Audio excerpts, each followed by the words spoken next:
I was gonna do a custom hero stream today where we do some assets for the custom hero creator right at the start of the game, because as I said last stream, I'm giving that a bit of an overhaul. I'm kind of designing it a bit differently to before, so we need to redo the assets anyway because we switched from small to tall sprites. So they're all getting redone, and I'm very close to getting that done now. But there was a bug yesterday with the new process I'm doing, and it's a little bit complicated, so I'm going to spend the weekend fixing that, and hopefully all going well. On Monday's stream we can think of some extra assets for the custom hero creator, because we could do, I wouldn't mind adding a few more different hair colours and hairstyles,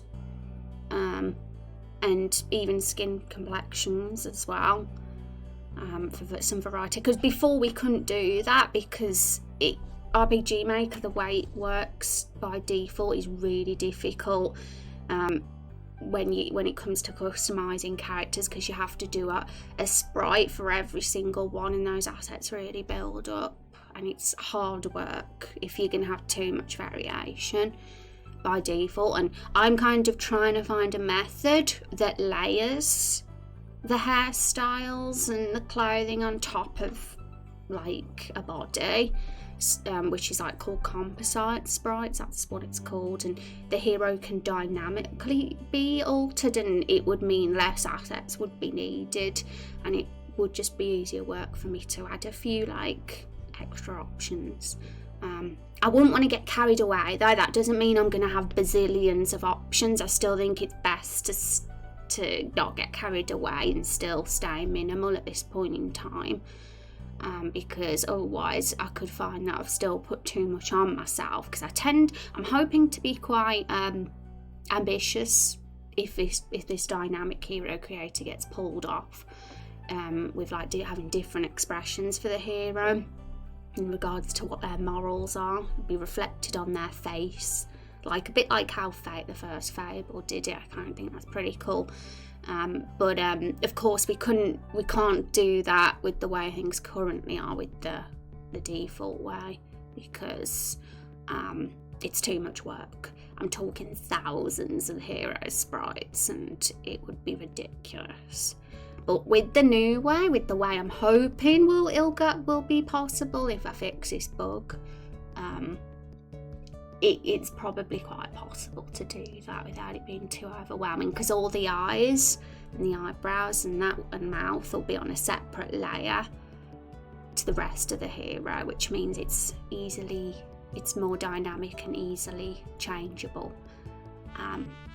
But yes, I'm excited. We'll have a look. I'll actually show you all the assets on Monday, and we'll have a little test of the custom hero creator so far. We'll show it on stream, and we'll chat about it, and any essential hair colours we feel we should have, or anything like that, like skin complexions we definitely need, and all those kind of things, like the real things we definitely think will be an asset to the custom hero creator.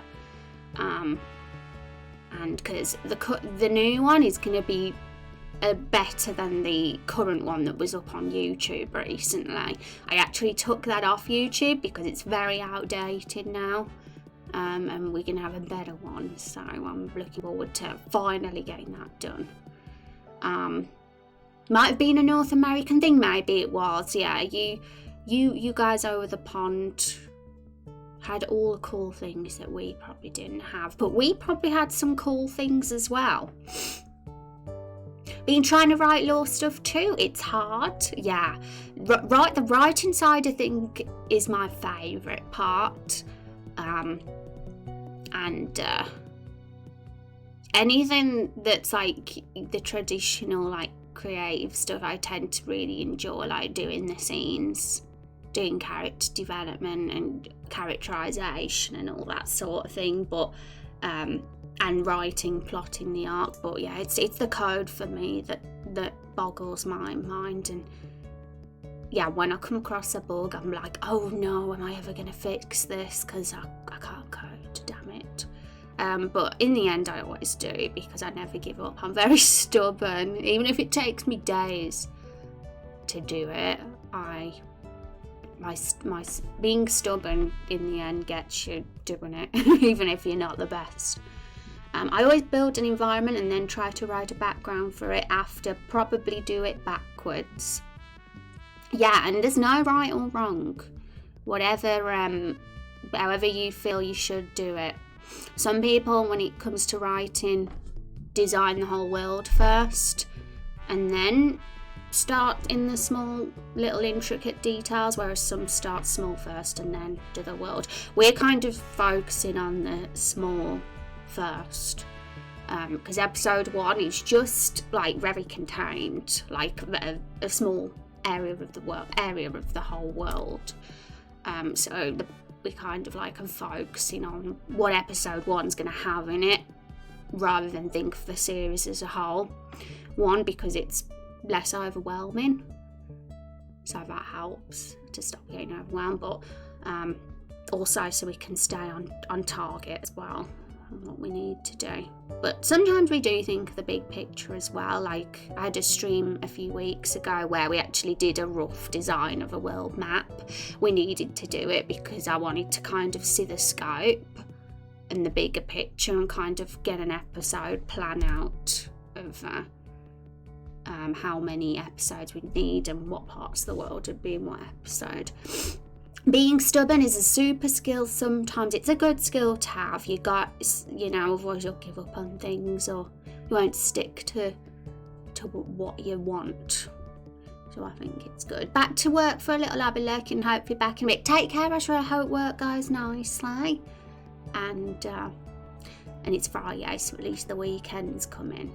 I tried to draw a world map a few weeks ago. I think it came out okay, but not 100% happy with it. Yeah, and it's fine to have a work in progress. Like, if anyone's seen our law Bible, it's pretty much obvious where it is. There it is. It's on the website. Like, literally, this is ours. Sometimes you have to start very simple, but eventually I'd love like a super detailed world map. But that's going to happen over time, because as the episodes go on, we travel. Our party will travel through the world, and a bit at a time. But we kind of do have a very, very rough world map. If I can get that up, then we'll be able to see that as well. But trust me, it's very messy, but it's fine to be messy at first. Absolutely fine. You can make it pretty afterwards. So this was what we did. So here we go. We literally just got photos of different like biomes and environments, and I'm kind of really happy with it.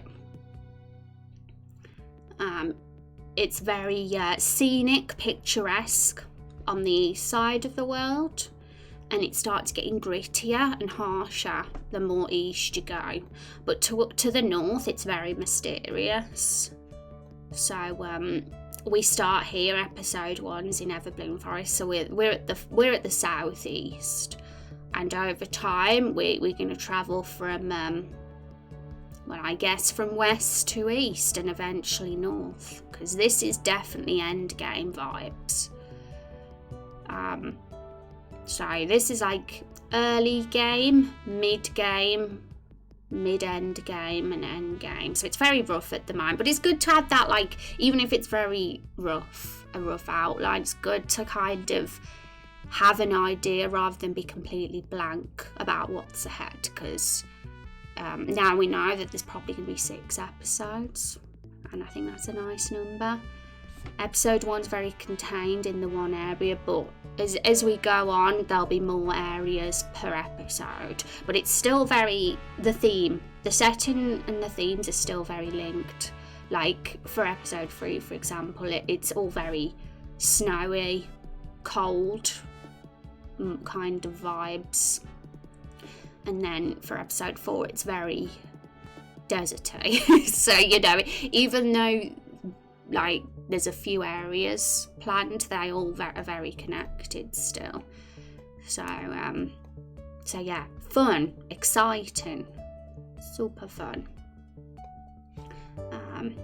We'll cross that off now. Hi Mikara, are you going to participate in World Ember? Probably not. I mean, I'm not even sure what World Ember involves. If it's something easy and not time consuming that I can just easily submit to, then I'd probably do it. But if it's something that's going to take up time, then it'd probably be a pass. Simply because very, very busy. A list of things to do is like this to get done before first playable build. I was going to post another picture game thing last week because they were doing another month, but in the end I didn't because I knew it would just take up time and I wouldn't get what I need to get done. What do you use for all the pixel art? I'm so bad. Let's just cross this off.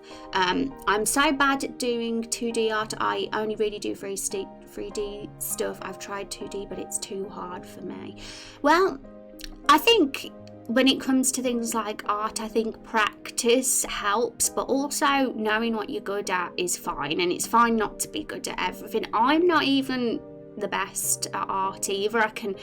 I did design at college and university and graphic design, so I'm pretty good at like composition, layout and minimal art. I design the emotes for the channel and stuff,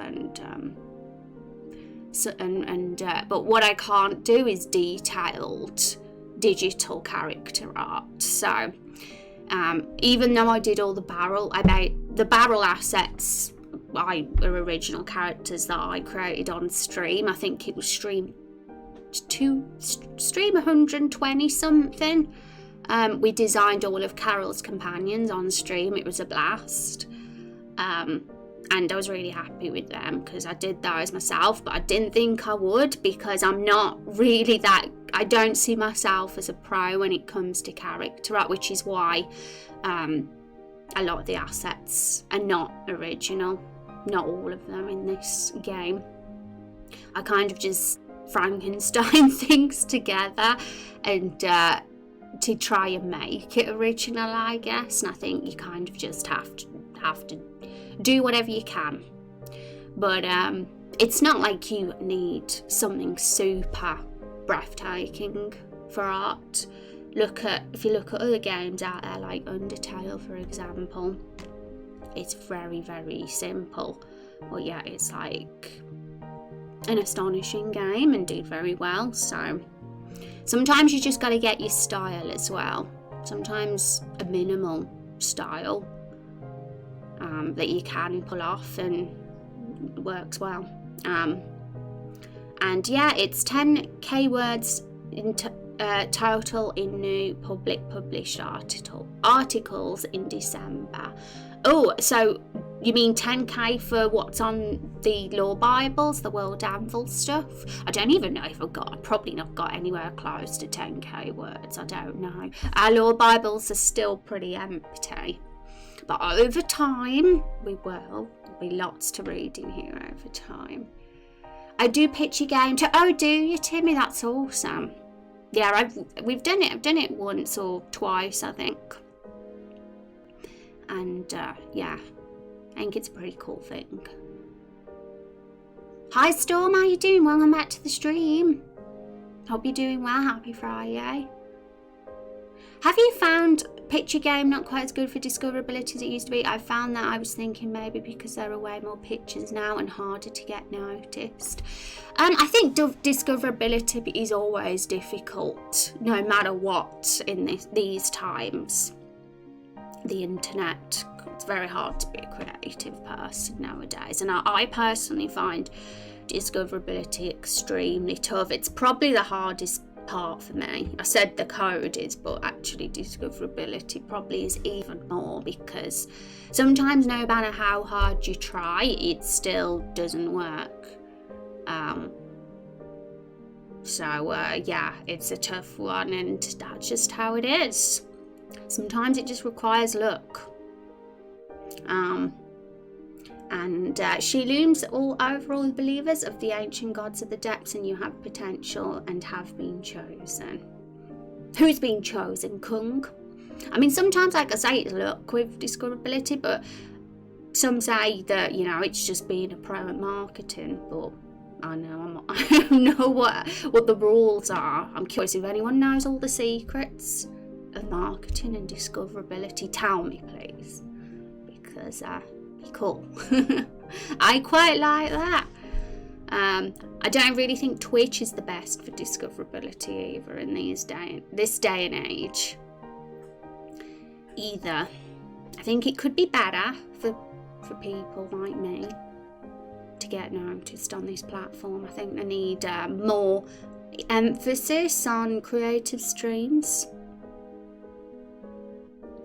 And even a game dev section. I guess science and technology is the game dev section, but it also has a load of other stuff in it when I've looked through, like chicken cams and things like that in farms, and I'm like, okay, it's in science and technology. Marketing is hard, it is. I did pretty well on my Reddit post, but I found Reddit kind of toxic compared to Twitter or something. LOL, yeah. I don't like Reddit. I've been on there a few times, and I've not really experienced anything negative, really.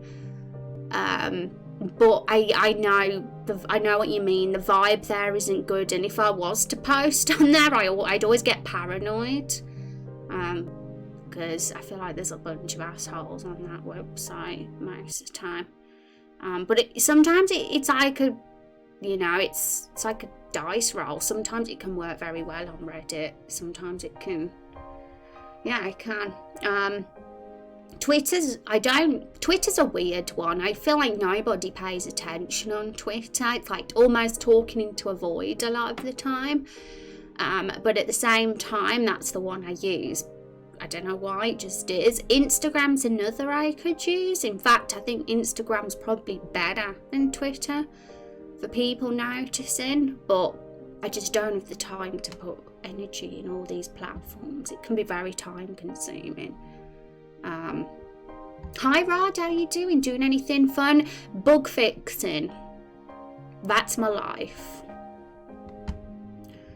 Not all the time. Like, a lot of the time it's not always bugs, because RPG Maker tends to be kind of friendly to devs in that way. There's less code than other engines, but sometimes, yeah, there still is, especially if you're kind of wanting to pull something off that's a bit ambitious.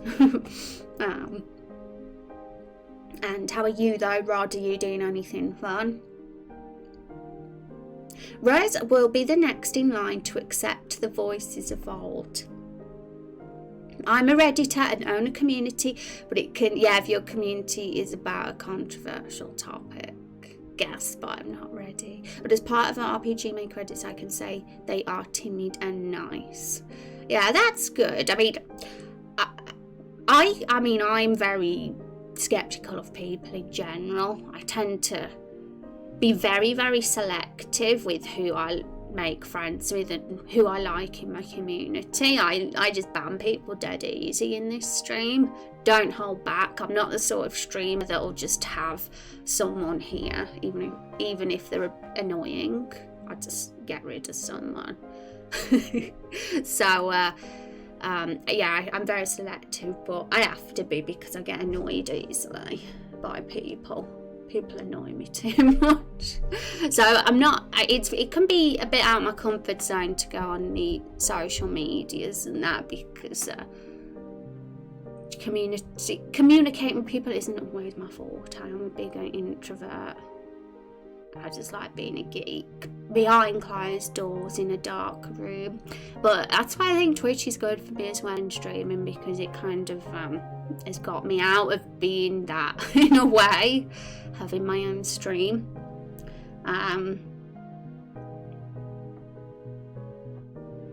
Get ready was a good response considering I only made one post. Just a lot of weird comments. Weird comments?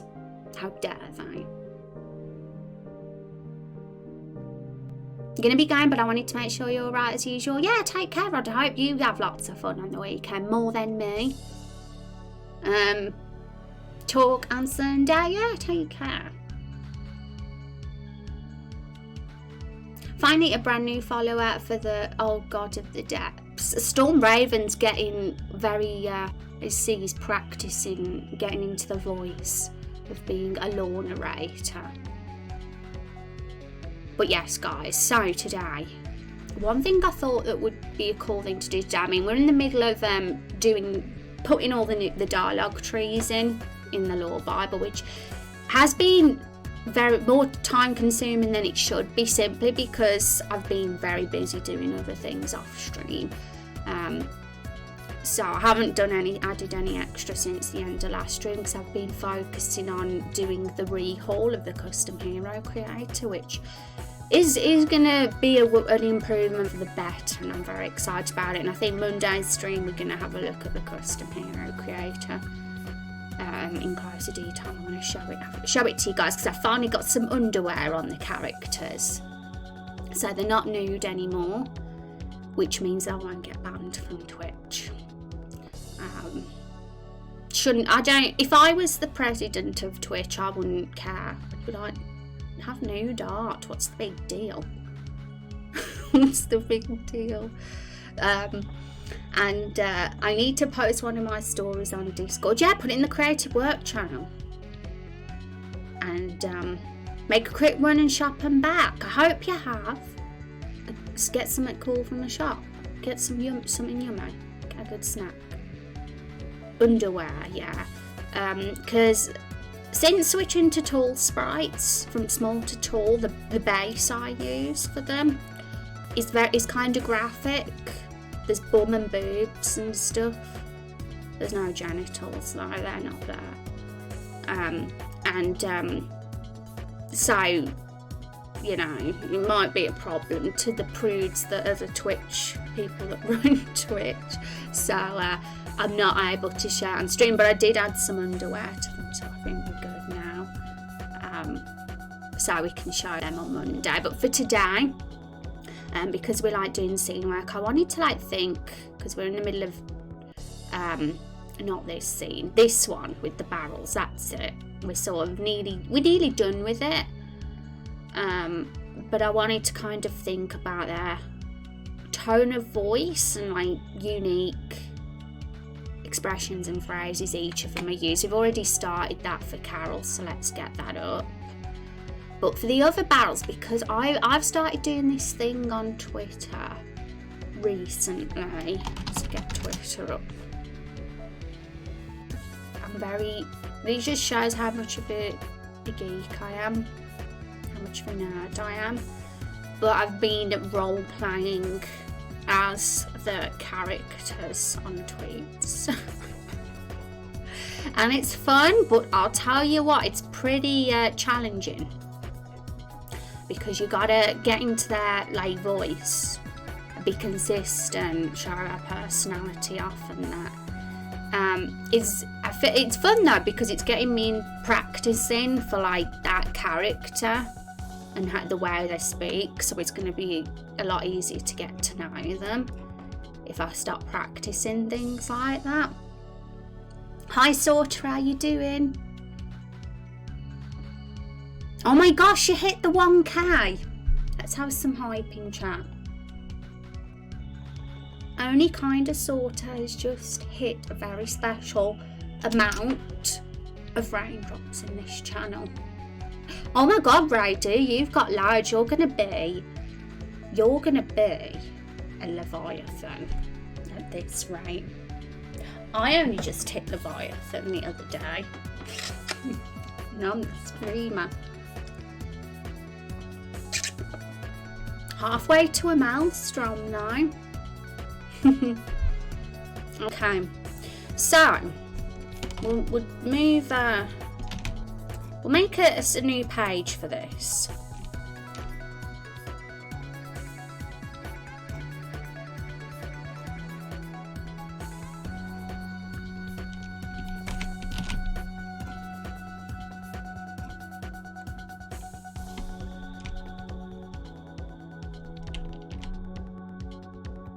So we've already kind of done it for Carol. We looked through all the dialogues trees and we kind of picked out the most common phrases and words she uses.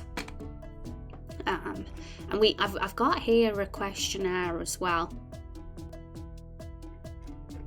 We haven't answered all the questions yet, but that's kind of going to be a questionnaire for the characters that like we do and fill in. I mean, we do have the basic. We have a very basic form for when people submit NPCs here, but I've chosen to keep it brief on purpose because you know, it's up to us to like develop them even further so that they can fit for the plot. Some of their agendas and motivations can be shaped for the Raindrop Chronicles plot as well. So the stuff in the NPC forms is like just the very standard questions, the very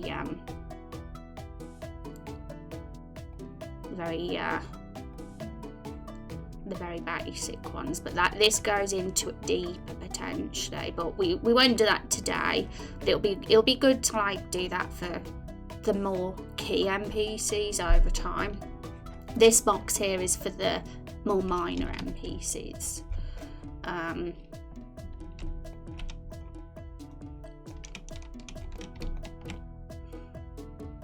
If anyone, as we do this, if anyone thinks of some really good phrases for a particular character, feel free to say.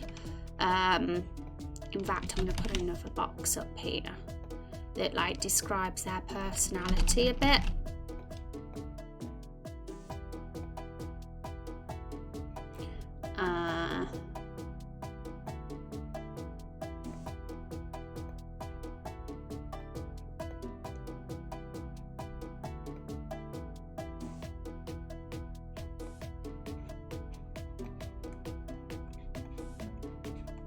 Looking for that colour, that's it.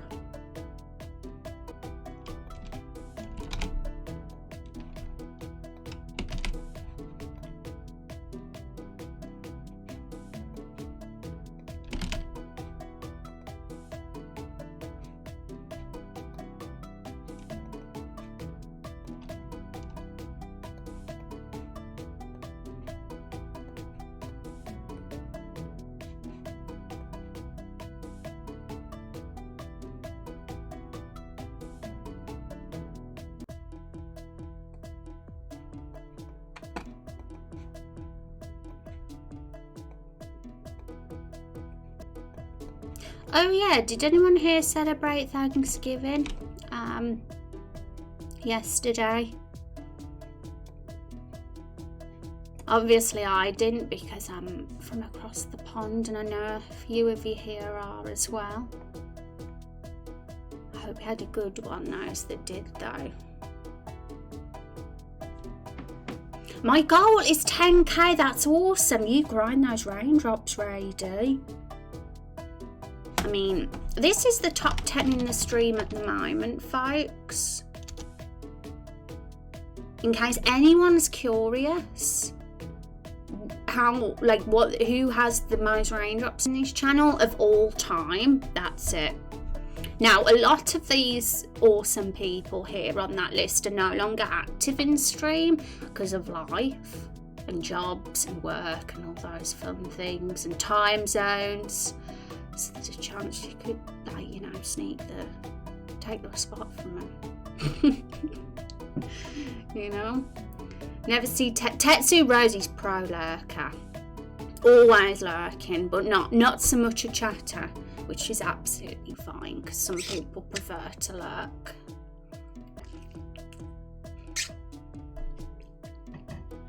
I'm 1 away from 10.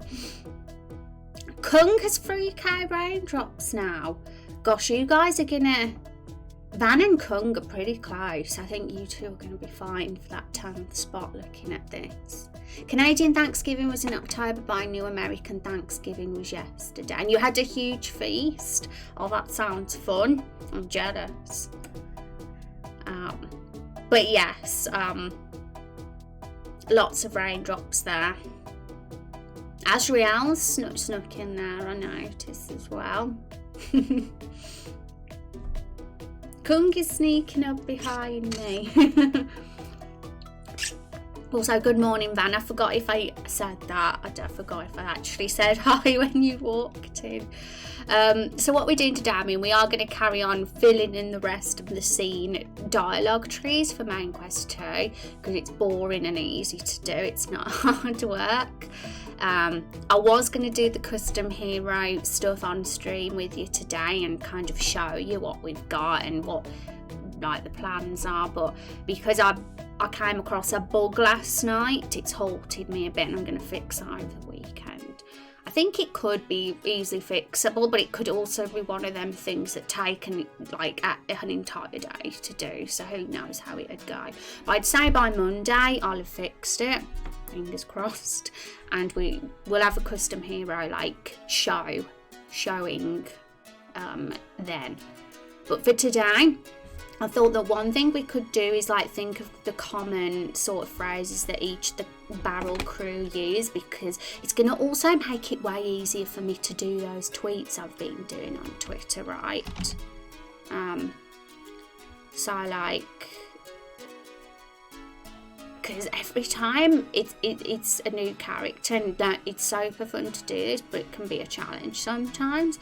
I'm like, okay, so how do they speak? What sort of tone of voice do they have? And I've got to get into the character. I've got to role play, and I think this will be cool. We already kind of know Carol that well. So Carol is, how would we describe her? Aggressive. I don't know if aggressive is the word. She's an EN. Where is she? She is an ENTJ. How did they describe a ENTJ? Because they have it spot on. They use some very good words to describe. Strong-willed. Stubborn. Impatient and arrogant. That's Carol, right? But she is aggressive. I mean, she's loud.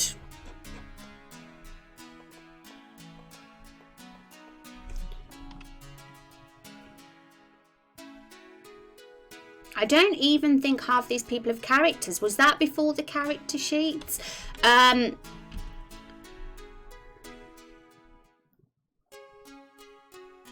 Yeah, there's only 2 people in the top 10 who don't have characters. A lot of those folks hung around in the pre-Raindrop Chronicle era of me as a streamer. So before 2019. And they already had the 1,000 raindrops before we even started the project.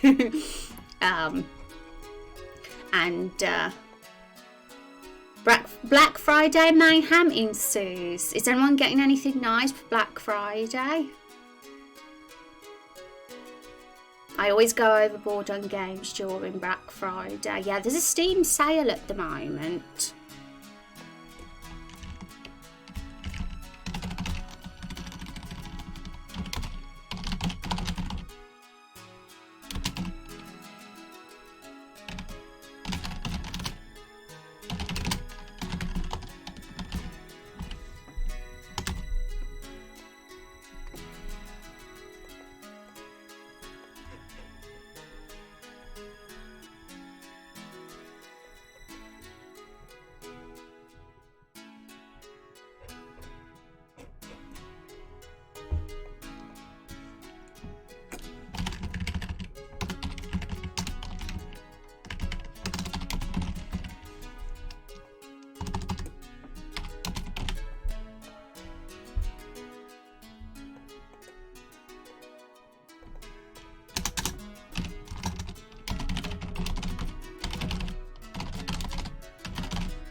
Yeah, if anyone like also has anything good to suggest with the characters we do, then totally feel free to, because, you know, I might have completely forgot something awesome that we could say that these characters are like, they'll inspire.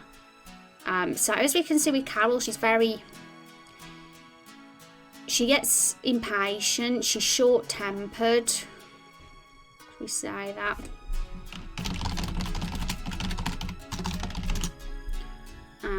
Yeah, short-tempered. So because she's like that, she often does shout. She also, the insults that she uses, she's very likely to call people nicknames, likely to use to give nicknames.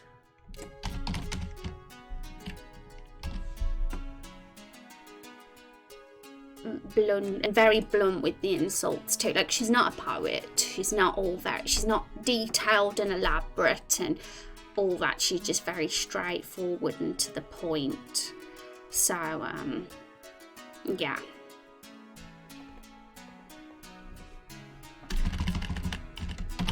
uses blunt insults and expressions.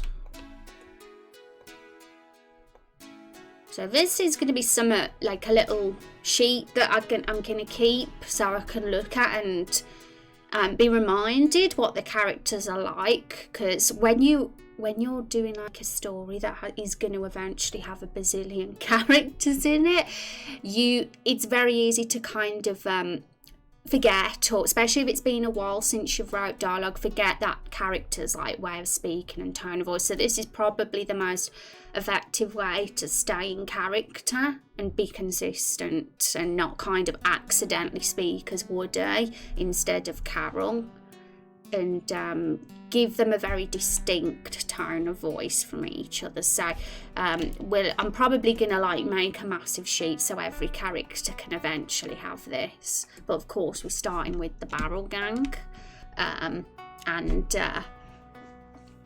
Got so many texts and mails from shops trying to make me buy stuff, it's insane. How dare they? Money grabbers, right? Does she have any positive characteristics? Yeah, Carol's positive characteristics. Let's think about that, folks, because it's so easy. We know she's a Sundayer and we know she's very impatient, and it's entertaining to watch, of course, to see what she's going to say next, what rude thing she's going to come out with next. But she's also got to have something good about her, right? So this is a more detailed description of Carol. Also, this is wrong now. This event is wrong. That needs changing. So I'm going to actually strike that through.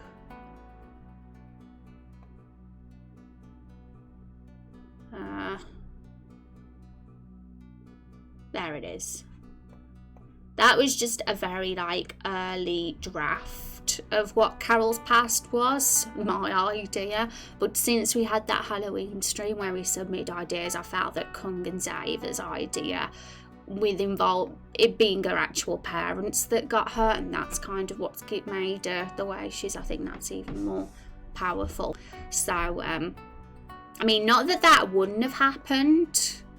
That could very well happen and still happen. But I think that the event that we decided on is the good key event. So she's cynical. Oh yeah, that's another.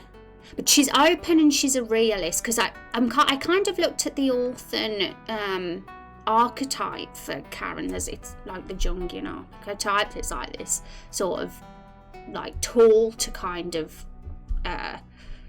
give a sort of base for your character, a foundation. And I looked at the Orphan, and that was kind of fitting for Carol as someone who's currently lost her family and who feels excluded.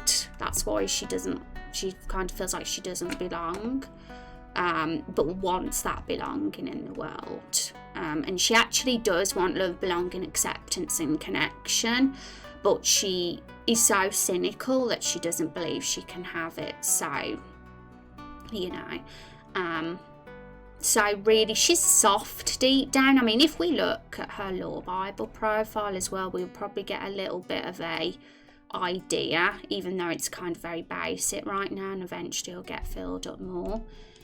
So she's hostile and behaves harshly to others. Often calls people names. She has a secret softer side, but will make sure nobody ever sees it.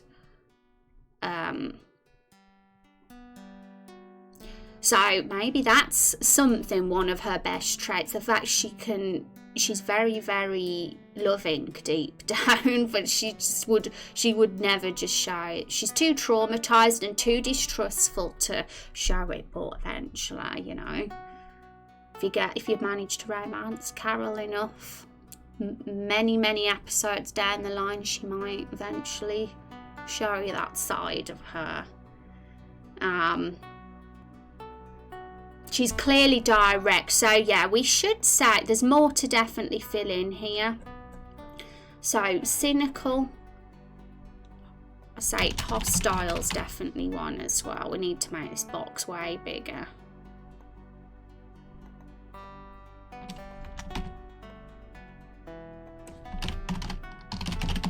Cynical, stubborn, short-tempered, direct, yeah, blunt and direct, kind of very similar. Total Zendaya, an anime is on its way. She was very much based around the Zendaya trope, especially with the fact that she's soft, deep down.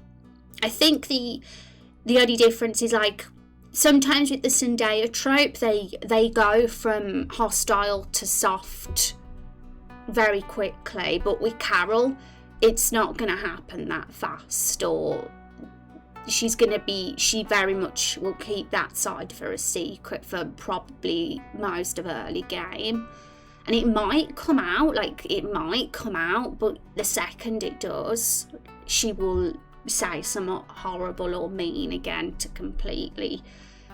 She'd be too embarrassed if she got affectionate. Well, not just embarrassed. It comes from a place of distrust as well. It's a mixture of things, I guess. Why she would never want to show that side. She's afraid of getting hurt. And I don't blame her for not trusting humans, to be honest.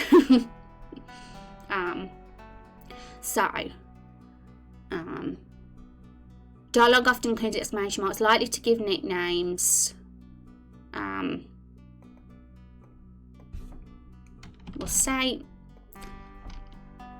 harsh nicknames or rude nicknames. But, you know, when I say, I don't want to say, like, because we're not obviously going to have anything that's like too rude in this game. We won't go there, but in this fantasy world, stuff Carol says, like flesh bag, like, to people living here is rude, you know what I mean? It's kind of it would be, I suppose, to people here it would be considered rude, but on planet Earth, flesh bag's funny, it's humorous. So to us playing the game, we think the words are funny, but to people who are living in the world, they're like, how dare you?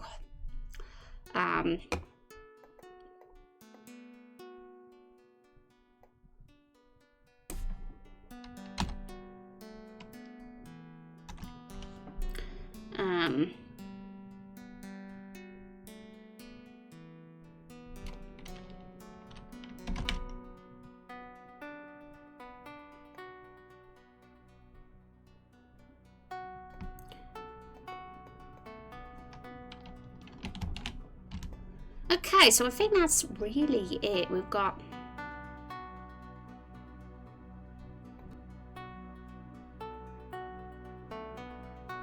her dialogue very much so far fits. She shows a lot of impatience with things like ugh and oi and get out and fine.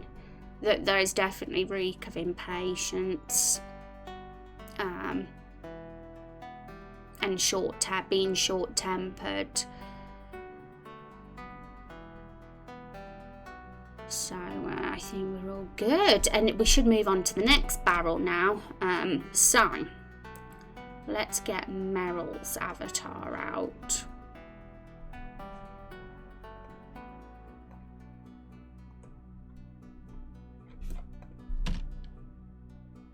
Oi, listen, you flashback, what are you doing on my land? Get your beef but faster or kick your cashews so hard they'll turn you into peanut butter. I love the word oi for Carol for sure.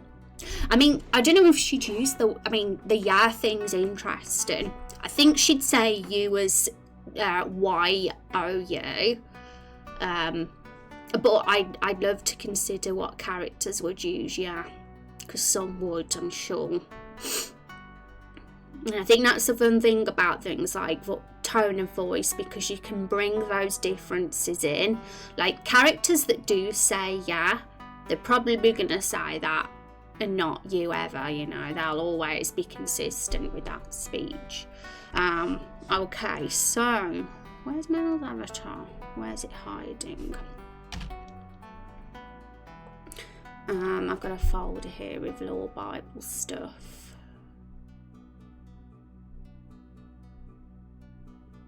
Somewhere, and I'll be in there.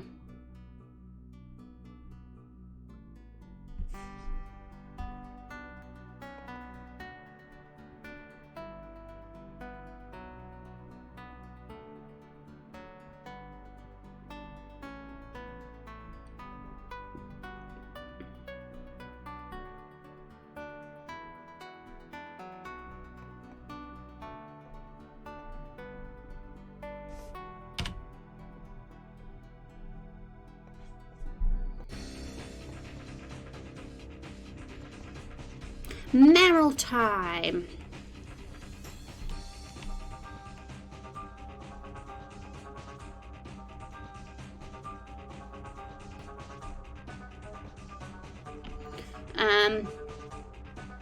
Are most of the characters in the game barrels, or is it kind of a subplot? Well, that's an interesting one, because I'd say they're more than a subplot. They're actually the main plot.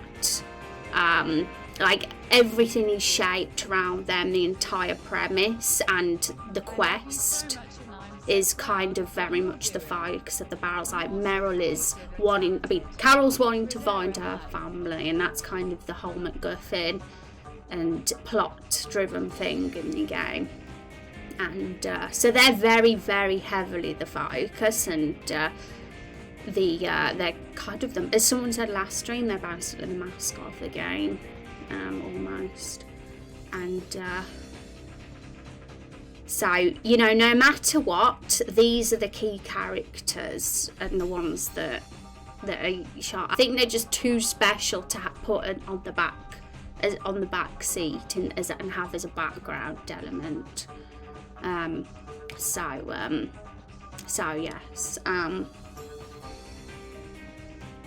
But it's true that not all the characters in the game are barrels, because that would kind of take away what's special about them then if every single character was a barrel. It's only this crew. And although the gosh, I can't try to get my words out here. Although, because I'm going to forget what I'm going to say. Although the key part of the law, which is the spell, involves that many things might have come to life, so there could be many other sentient objects throughout the game that still get created, because it's good that our creative freedom isn't stopped. Like if we want to create more sentient characters, we totally can in the future, but we're not gonna like get carried away with it and have like 100 barrels in the game, because then take something away from the four that are barrels and the box and the cookie jar. So it's a world of diversity of barrels, fruits, boxes, humans, reptiles, cats. You know, there's just everything in this world. It's like complete madness, a complete kitchen sink madness. Hi Rex, I'm so sorry it took me so long to finally say thank you. I've been rambling on. Thanks so much for the 40 months. That is the sub. The sub of the whole channel, the longest, isn't it? I think we need some hype there. Good morning to you. I hope you're okay. Love you so much and surprise what you're doing so great. Tanya, thank you so much. So you've got work off today, haven't you? So I hope that you have a good rest. It is the day after Thanksgiving. Thank you for the link, for giving the link in chat, Storm. Well, from a story perspective, they are still the subplot in the game's perspective, though they are the main plot in the first chapter's perspective. Yeah, and they're getting almost brought into the mechanics now as well, since I've added the Lucky Charm part of the custom hero creator, which, if you're like, what's that? In Ideas Discussion channel, I've got a Google Doc titled Character Development Hero, which talks about that. So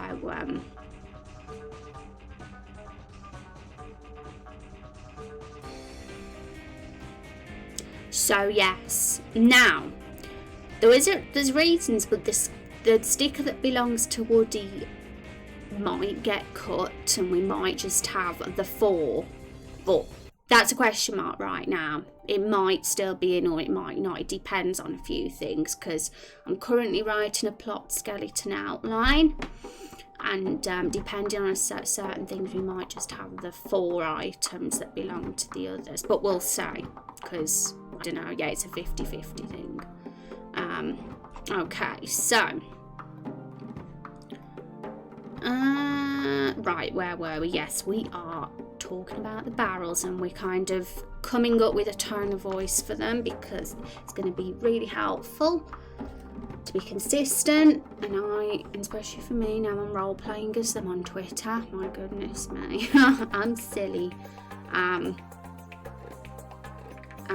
40 months up, but I know, right? Rex is very, very, he loves me a lot. To be subbed for that long. Just woke up, yay! Coffee time. I never used World Anvil before.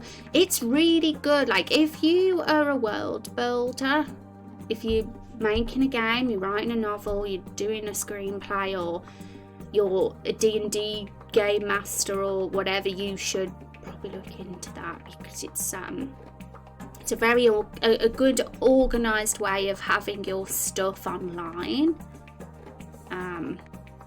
and a good way to keep everything just in one place, because with lore it can just end up a right mess, couldn't it, if you've got nothing to keep it all together. Okay, so Meryl time.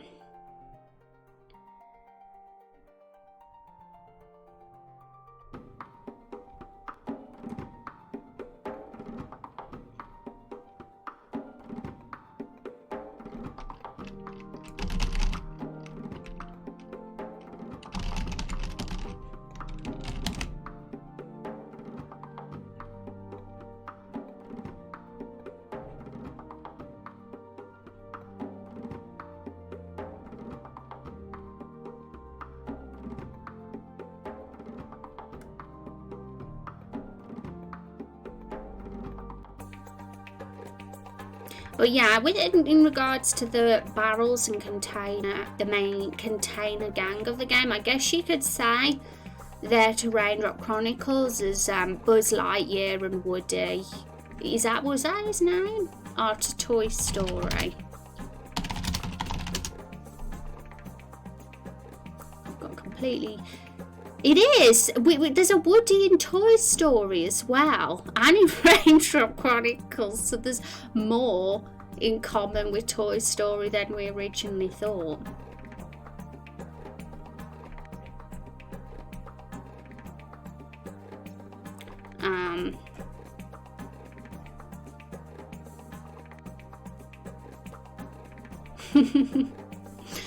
Woody and Buzz, yeah. Because there's like, you know, there's we were talking about that the other day. It says with the Raindrop Chronicles is the dark Toy Story, because there's similar themes with the whole things coming to life that shouldn't be alive but are.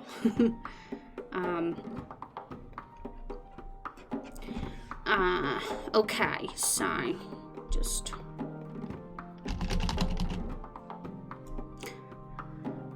Buzz needs to be a buff bee who acts like a Chad.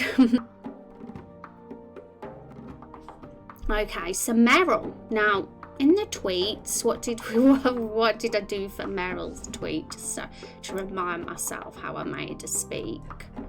I think she's up a bit higher. Yeah. She's flirty, playful.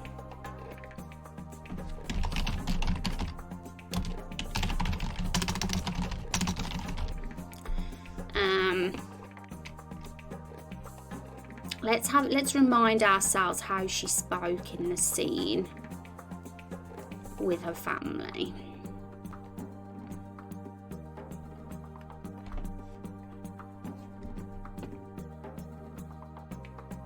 Passionate.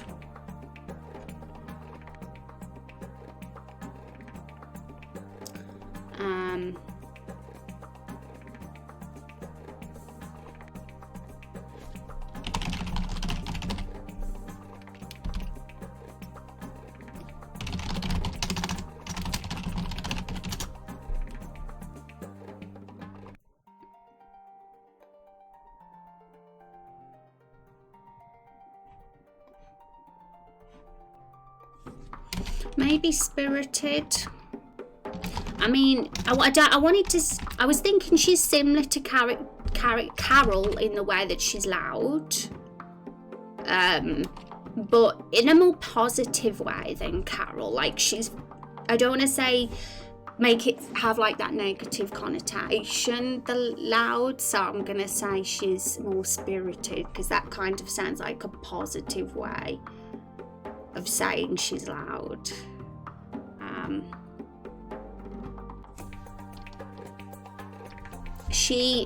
She's a lot, I'd say she's a lot softer than Carol. Like she wouldn't call, she's not like super gentle or anything.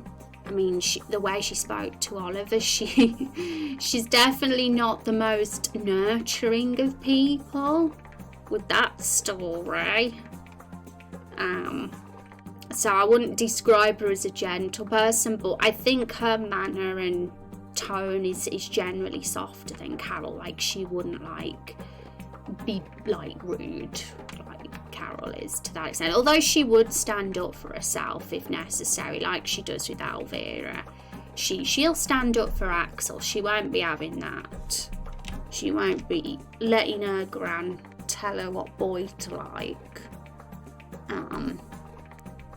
No way would she do that. So if anyone has any thoughts on Meryl, feel free to share them as well, because I mean I'm super keen on knowing everyone else's perspective about Meryl as well, and what sort of vibe she gives you.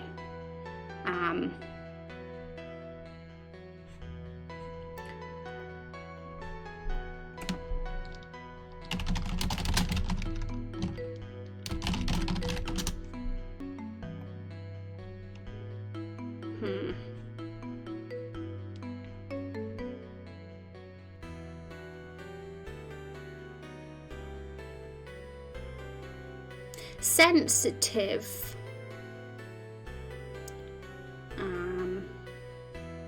Could be one, but I don't know, that maybe that would fit more for a description of Hank or even Oliver.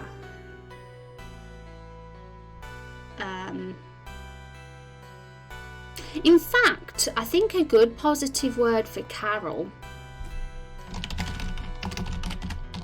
maybe protective. We know that she's protective of Oliver. Like if we look at this dialogue, she soon sticks up for him. Cut it out, sis, stop frightening my son. And she almost is protective of us as well in the scene with the fruits. Surprisingly, she kind of has our back in that scene. So that's a nice positive trait for Carol, mixed in with all that, with all that, those negative qualities.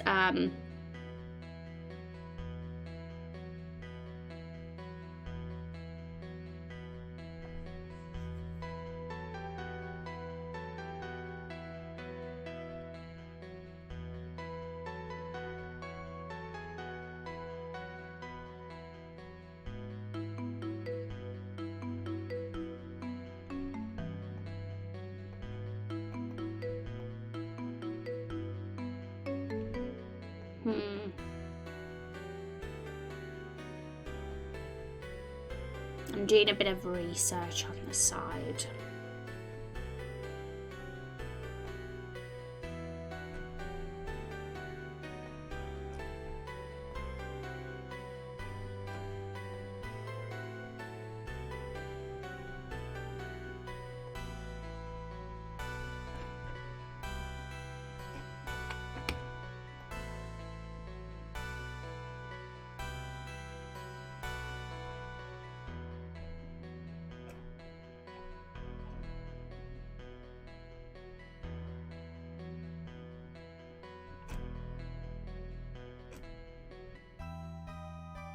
You know, when I read dialogue often includes and I saw the gibberish, I laughed for a moment out loud as I imagined that she speaks like a Chewbacca. Oh yeah, you guys could totally think that that's how she speaks. I should put text here instead. Just I tend to do that because that way I don't lose the text formatting. Because if I just have it blank, then the text format goes all silly. It's a big silly Billy. That's funny. Do you have a set protagonist or character creation? Yeah, we have a custom hero creator right at the start of the game, and they're a sort of blank slate in a way that you'll be able to shape throughout the adventure and their morals. And they don't actually speak in the game. The only time they do speak is when you yourself as the player have a choice to make. Then you kind of get to say what their dialogue will be, but they'll never like speak off their own back. Like, so it's not like Final Fantasy with Cloud or that kind of protagonist where they're a set character. It's more like a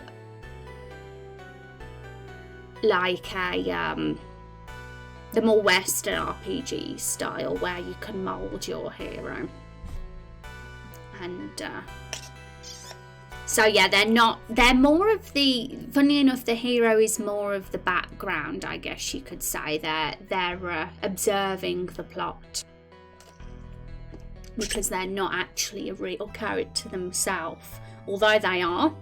Of course they will be seen as a character in the adventure and become part of it, but they're adaptable. Of course they have to be adaptable and a blank slate so that the player has the freedom to turn them into what they wish.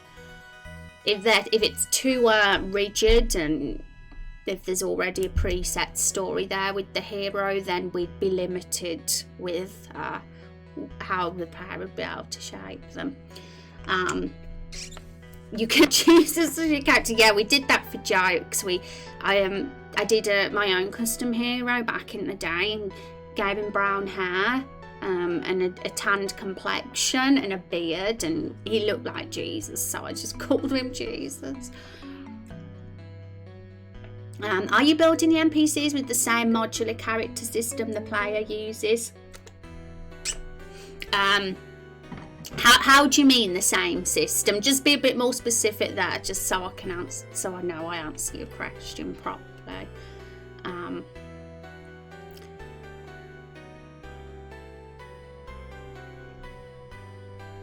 looking at, I've got another tab up open on here just so I'm getting like personalities, different more descriptive words, because I want to get these right with these characters, you see. I want it to be accurate.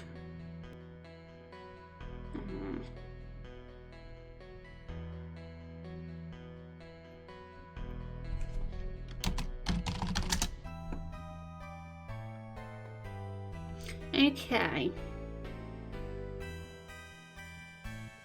So we got passionate. I think that's good for Meryl.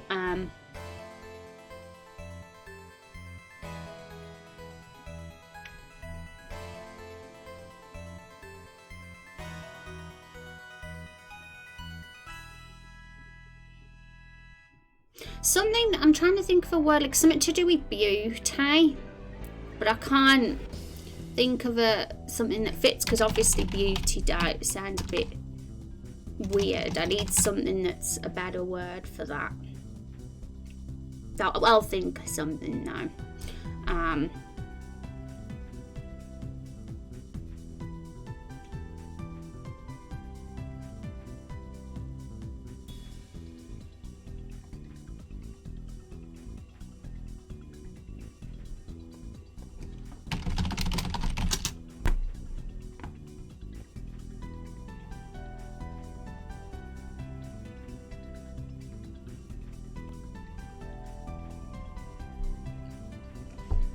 Like, will the NPC sprites be made up like the character player is, like swapping clothing? Nope.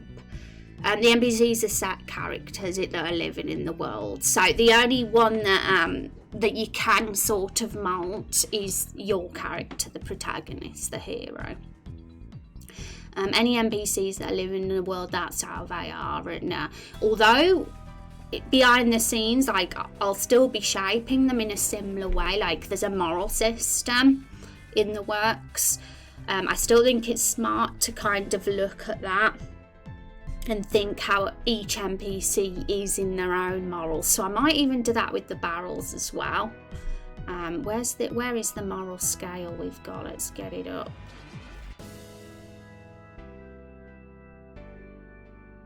Is this it here? Yes. So we have, this is Raindrop Chronicles, its moral system. So every single person, every single living thing in the world falls somewhere on this scale. And of course it's more based around the hero, but really everybody's falls somewhere on it, right? And I think that'll just make it as well a lot easier to think who's the NPC going to naturally get on, who is the hero naturally going to get on with best. For example, if there's an NPC that's an evil, brave, foolish person, a good, cowardly, wise person probably wouldn't be given a quest by them unless they sort of have an agenda to kind of use someone like that. I guess it depends on the context. But like in this world, NPCs will talk to you differently and treat you differently depending on what sort of hero you've made. And of course they'll talk to you differently based on how their own morals are. And we'll bring this into this just so we can just think where the others fall on it to a certain degree. Although I'm going to admit the barrel characters are good. They're good. Then none of them are going to fall on the evil because we got to root for them in a certain way, and none of them are like evil, really. Carol, although she's not got good traits, she's not evil, so, and none of them are. They're all a good bunch.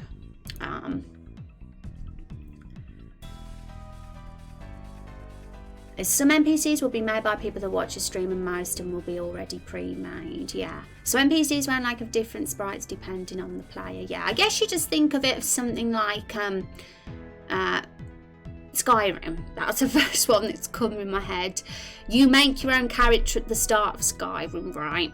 And they're pretty much a blank slate, as far as I'm aware. You get to kind of pick who you align with and what you do. You get that freedom, and you get to choose what they look like. But the people living in the world, like the Nords and all that, and the Empire, they're like already they're all set characters living in the world, and that's kind of how we're going, I guess.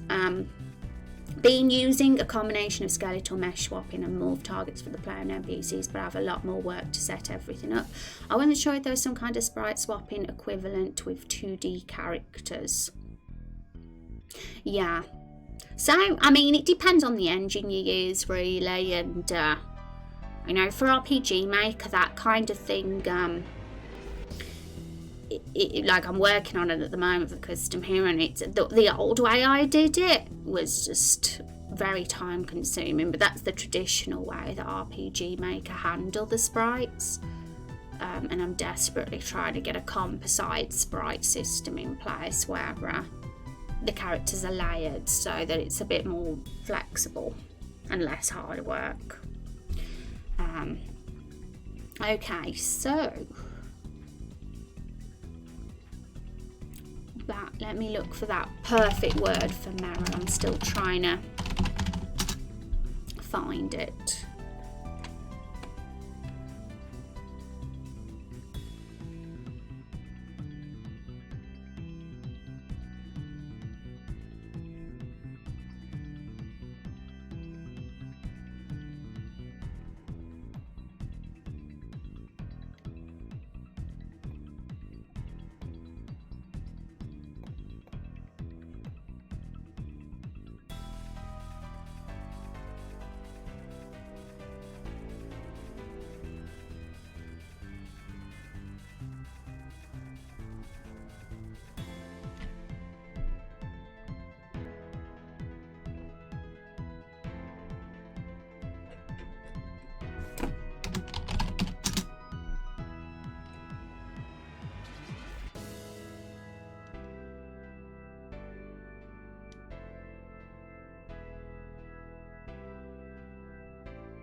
So this is the one I'm thinking.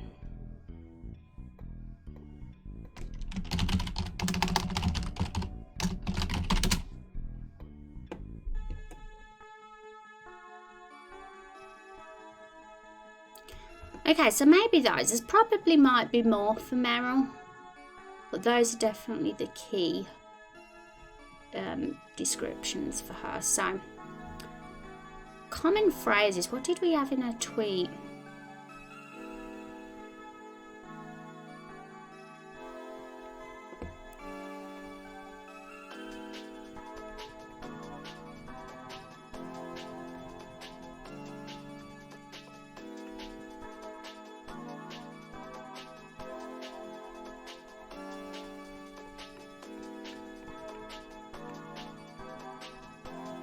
She doesn't really have any. I mean, she's probably she might be more prone to using terms of endearment, whereas Carol uses harsh nicknames. She might use sweet nicknames, overly cutesy nicknames, maybe.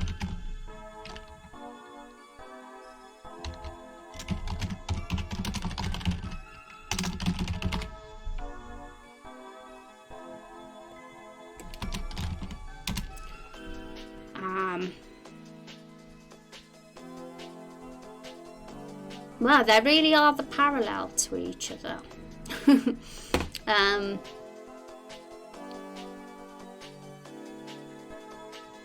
But she's no angel, she's no sweetie pie, Meryl. Like, she's definitely not innocent. She will give it as good as she gets. She will tease. Teases a lot. Teasing and playful banter. If anyone's going to banter in this crew, it's Meryl. I mean, you could say Woody would as well. Woody would. LOL, that's funny. Woody would. Woody would as well. But he is in a sort of different way to Meryl. He's more of a Lothario.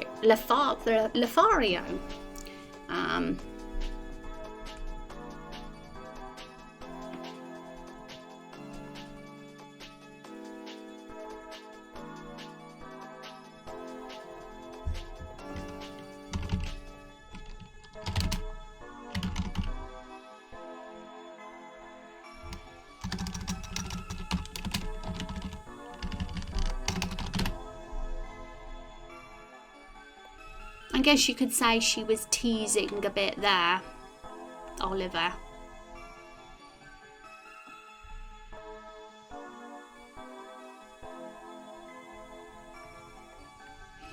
So I think that's cool.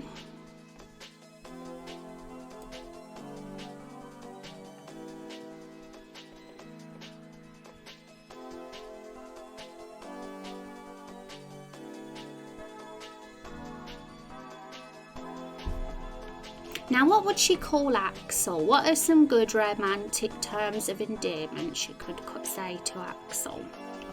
I mean, I've already said sweetheart. Don't think she's given him anything officially though, not in the dialogue that we've already established.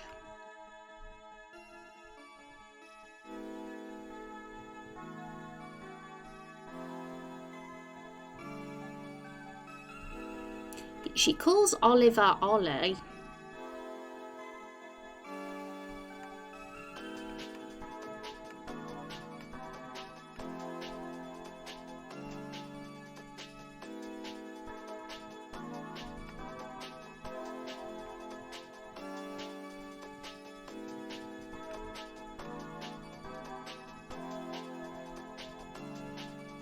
So you mentioned episodes, so you'll be releasing episode, yes, 100%, because just imagine how long it would take. We're talking over a decade. So it would be a very long time a lot of patience would be required to see the game finally out there. And the episodes themselves are not going to be like a breeze to get through or super short. They're kind of small RPGs in themselves. I definitely want them to have the content and be of good quality. So it's definitely not for the purpose of it being a rush job that it's going to be episodic. It's simply so that a solo, no budget dev like me can get something out there in a reasonable time frame and kind of not get overwhelmed by the whole project. It's really good to kind of break it up into small pieces and see it as that a small piece at a time rather than like a big massive RPG fantasy epic as a whole. That would be overwhelming for anybody. Kind of like, you know, how a fantasy author would approach things, I guess, that they'd do a book at a time rather than just write it all as one big gigantic book that's that thick. They do a book at a time.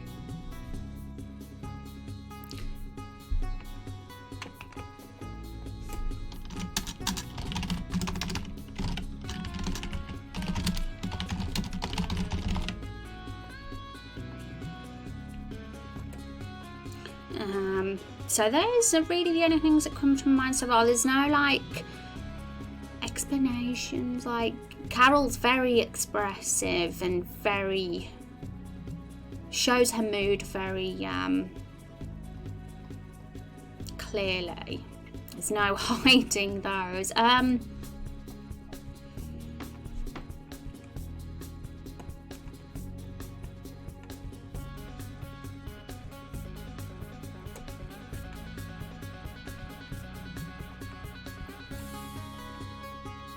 But if anyone thinks of any, feel free to suggest that fit with Meryl's personality. Because this is the time that we can come up with common phrases together for who we're building and who it suits. So the moral system, I'm kind of going to just briefly do it for both of them. Let's get rid of this grid. Move this across as well, so we've got a bit more room to work with. So I'll just move that across.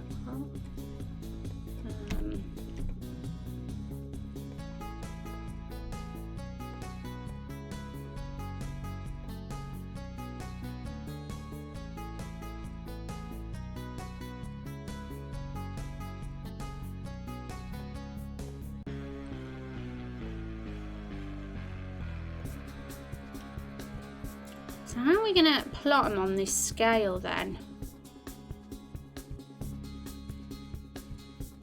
We need some kind of symbol.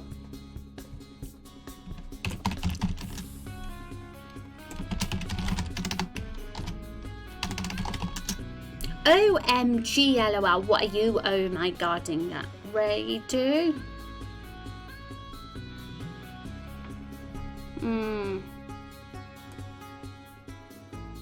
I'm going to use this symbol.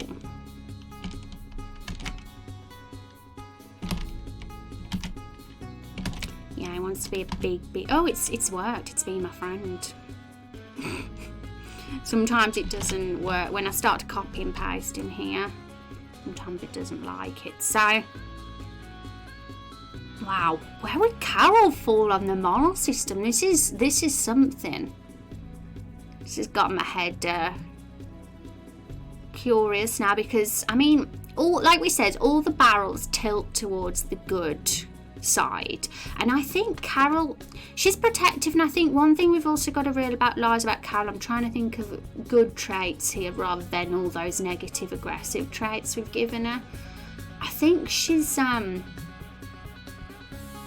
quite honest and pure in a lot of ways. She wants to do the right thing. She's definitely got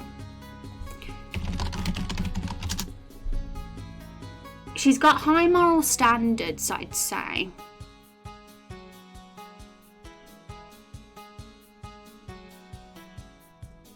Probably too much. Like, you know, her principles might be so high that that's why she looks down on others so much. Like that's why she's cynical and because she feels like everybody doesn't match up to her expectations. Everybody's a disaster in this world to Carol. Indeed, this is only the first one. A lot of characters might not even appear. Yeah, the bulk of them won't. If it's a 6-episode saga, because 6 is the nice number. I've discovered that, you know, some even won't see the light of day until the second part of the series, from episode 4 onwards.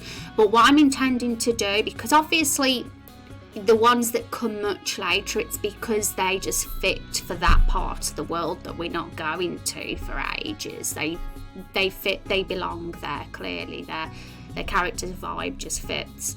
But what will probably happen is they'll get referenced or mentioned in passing anyway.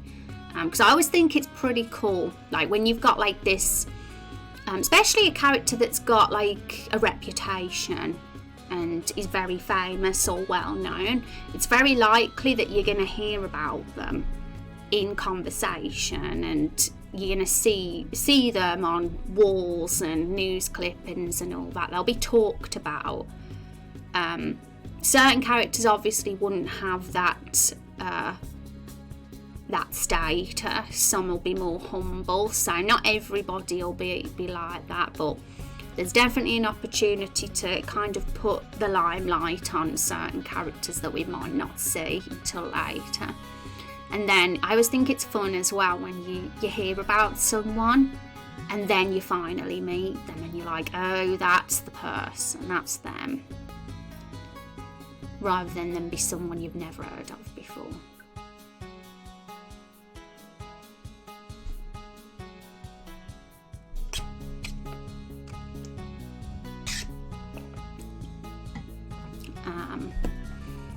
Legmarg, oh my goodness, thank you so much for that raid. How are you getting on?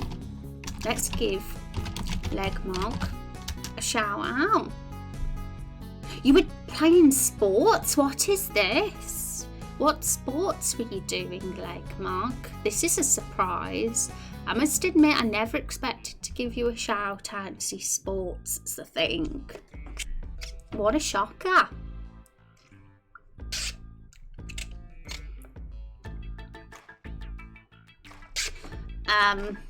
Thanks. We'll have no penis shaming in this stream.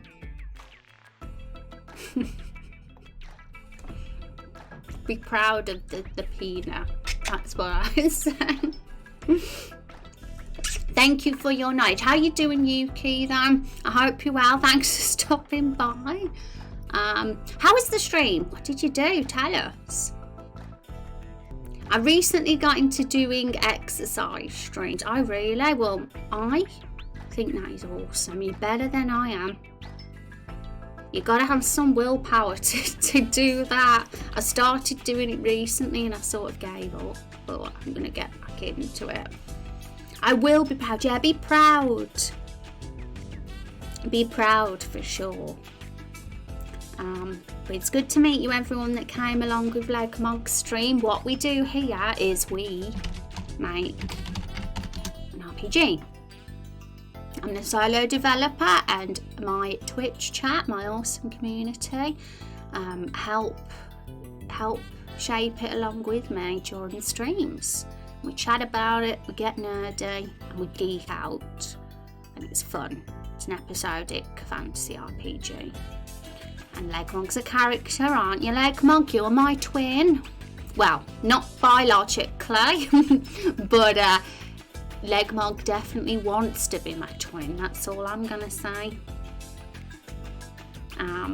Just recently, me and a fellow Twitch streamer did a thing called the Chloe Ting 2-week shred challenge. We got destroyed, haha. Well, I credit you for attempting it. Working out isn't an easy thing. Good for you.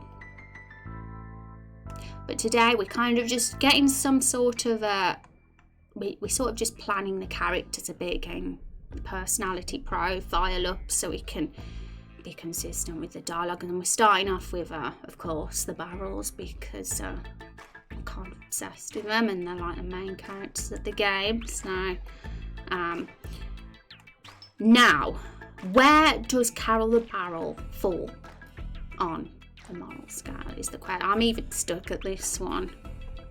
Because this moral system we see here is actually the moral system that your hero, that is going on in the background with your character that you make when you're going to start the game. Because you'll be able to create your own protagonist in Raindrop Chronicles. It's an RPG where you haven't got a set protagonist. It's kind of a blank slate that you shape. So you kind of can fall anywhere on this moral system over time. Shape them how you want, but every character's gonna fall somewhere on this moral scale themselves, right? I wonder where Poppy Paycut will fall on the moral scale. If anyone wants to get fit, hit me up. I'll be live again for another one in a few hours. A few hours? You're doing it again today? My goodness. 100% evil. Those lips do not lie, of the evil such golds inside her. It's made me think about Carol a lot, and I think she's a very honest person, and a little bit too much with high expectations. Just trying to think of the good word to describe her. I don't think Carol would stand for evil. Like, if you were an evil hero, I think you'd struggle to get along with Carol in the story. I think you'd have more arguments than ever, to be honest. She'd be mad. She'd be a mad lady.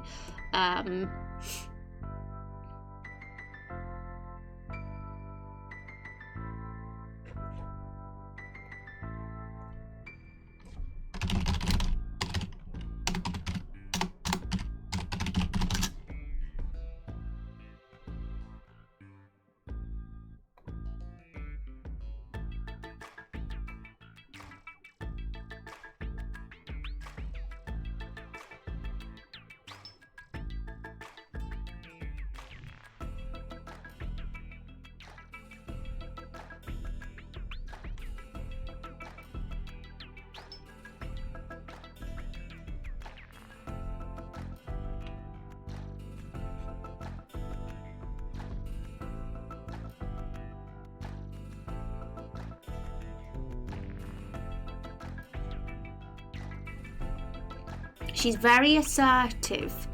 Well, she's so assertive that it borders on aggression with Carol, that's for sure. So she's. I was thinking of putting moral there. I was kind of torn between moral, honourable, or righteous. I was thinking, because we need those good qualities to balance out the very negative qualities that Carol also has, and she's really our sidekick in the entire game. And thinking about it, she wouldn't get on with you if you're evil at all. She's very fussy. She's a massive fussbot and has a lot to say. She will give you a right telling off, that's for sure, if you did something she didn't like. Maybe also Principal Jet. I'd actually think that's probably a better word than moral, actually, Matt. How are you doing anyway today? I think that's a good one to go off. I mean, we were thinking, well, what good qualities should Carol have? And I realised protective was perfect for her, because we was looking through the dialogue, and she protects Oliver. She don't like Meryl teasing him. She also even protects us against the fruits to a small degree. She defends us a little bit anyway. But these good sides of Carol, they're going to kind of be very slowly trickled through over time. Like, we're going to see it in little trickles. But over time, you'd see it a lot asset, and eventually I guess you're going to realise she's an asset to you if you were a good hero. I'm interested in like how the hell it will go if you're bad, but that'll be the fun thing to decide. So I think she's definitely pretty high on the good scale, so we'll put her there. Probably not quite at the top, because I'd say the ones that are right at the top are the like real angels.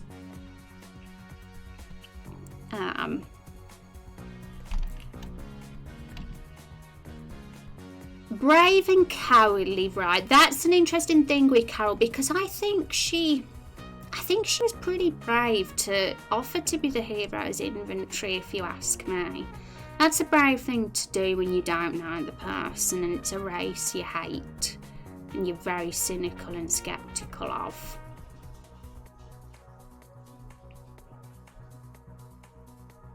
I can imagine her being a bit of a bull at a gate and rushing into situations and then later regretting them, and that can often be a brave person that does that. Though I wouldn't say she's a strong person. She is a strong person.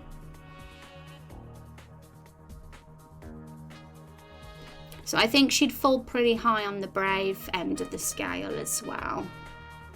I'm doing well, thanks. Yay. And how are you? I haven't been around in a while, Legmog says, because I've been insanely busy, but you're looking most well. How goes it? Thank you, Legmog. Well, it's always lovely to see you when you do stop by. It's good to hear what you've been up to and being all keeping fit.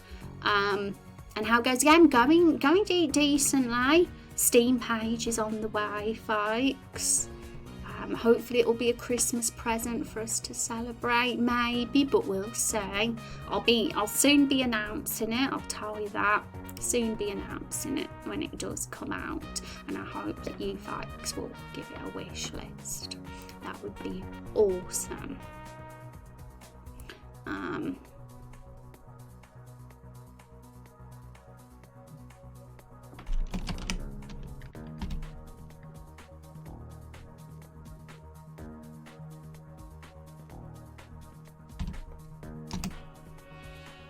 Now, the foolish and wise for Carol.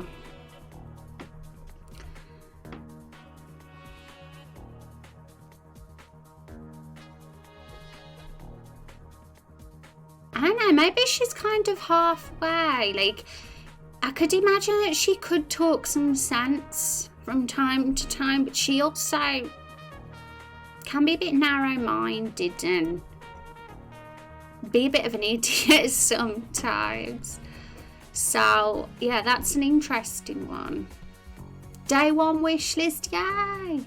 That's awesome, Raider, because that's my goal, everyone. I'm kind of like, this game, episode 1's out of all the episodes is going to take the longest to develop because it's getting the framework in place, and I'm kind of relieved that it's going to take a bit longer because I want to get that.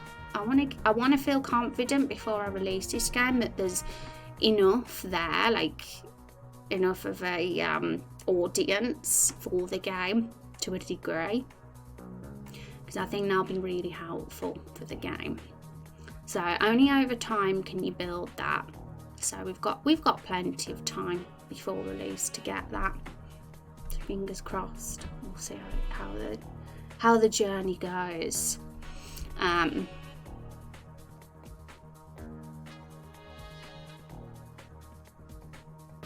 Right now, I'm going to put a close to neutral on that one. But I'm up for debate. I'm up for, I'm putting these here because it's where my mind is telling me to put them. But it's definitely not. It doesn't have to be set in stone. If anyone's like thinking, actually, I think Carol would be this, feel free to give us your thoughts.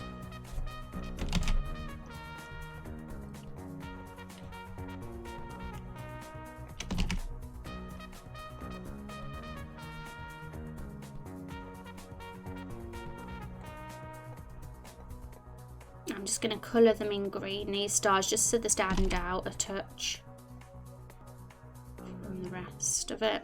and only because green is our colour for this episode.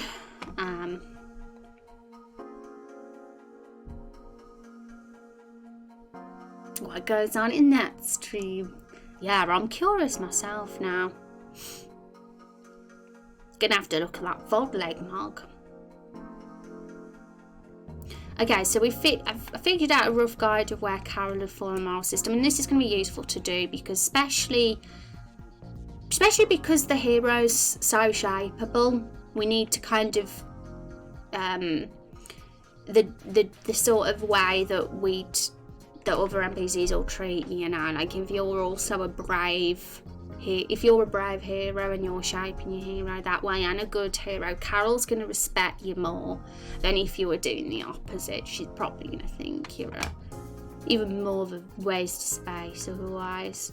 Okay, now as for Meryl, I don't think she's like as virtuous or principled as Carol, but obviously she's nowhere close to evil. So I'd probably like put her like maybe even like halfway through the good scale. Oops. Yeah, somewhere like in the middle of neutral and good. She's a little bit more mischievous than Carol. But she's got a good heart. She's very loyal. But Carol's loyal too. To her own. She's loyal to Axel, I guess. Now, I think Meryl's also brave. It's funny enough because we were talking about the Asura Dam. We said that the female members of the barrel crew are stronger than the male barrel crew members. I think Carol, Meryl, and Elvira are very like strong, brave people, whereas Hank, Woody, and Oliver are not as brave. Hank's submissive.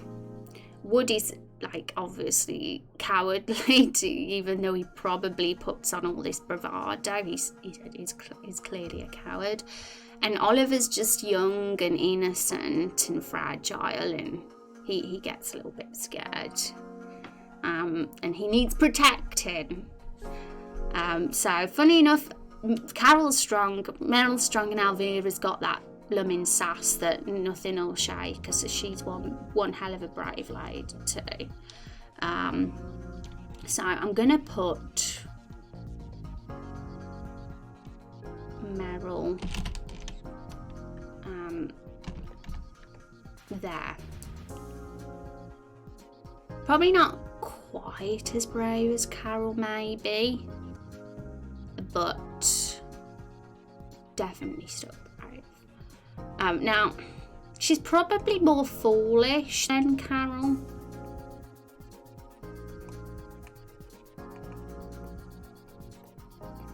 But that could be, a character arc as well. I don't know. Maybe she grows into herself. I'm going to put her here for now.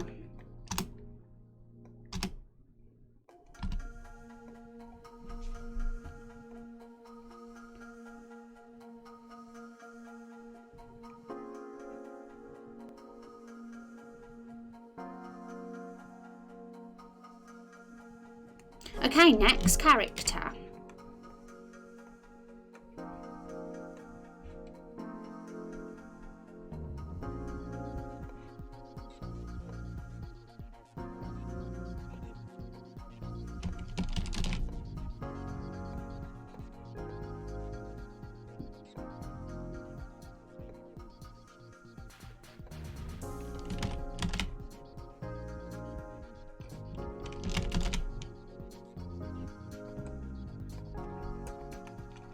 We better get rid of all this because people will be thinking that this is Elvira.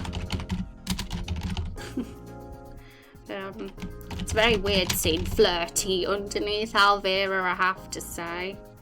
Very, very weird.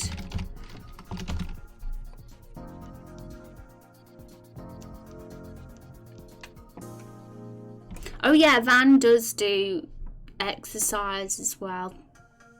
I remember you saying. Okay, so Elvira is, I mean, we should definitely look at the Law Bible just to give us a bit more insight into them.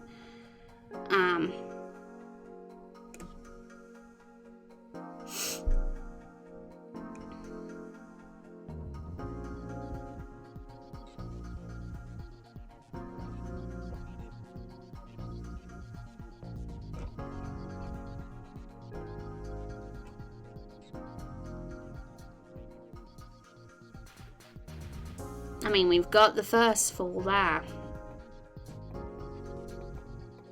So,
yeah, so she's probably more, although she's very, like, got some real nasty traits, she's not loud or aggressive. She's almost got a very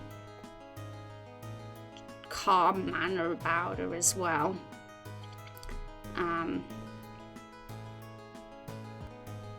Because the one thing with Elvira is she doesn't shout or use exclamation marks like Carol. She's more calm.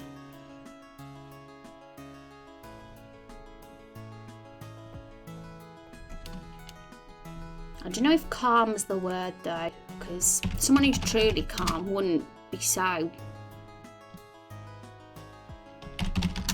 like that. So let's see if there's another word that's better. Sassy could be one, but I don't know if she's like she hasn't got like sass in a lively way. It's more of a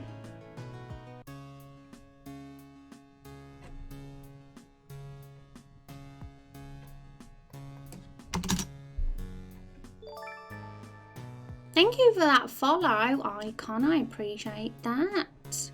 How you doing?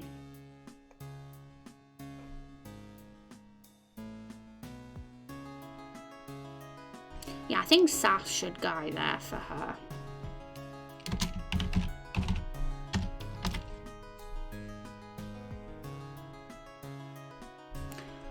We need some positive Elvira traits, everyone, because I've said this for some time that out of all the Barrel Gang, Elvira's the less likeable.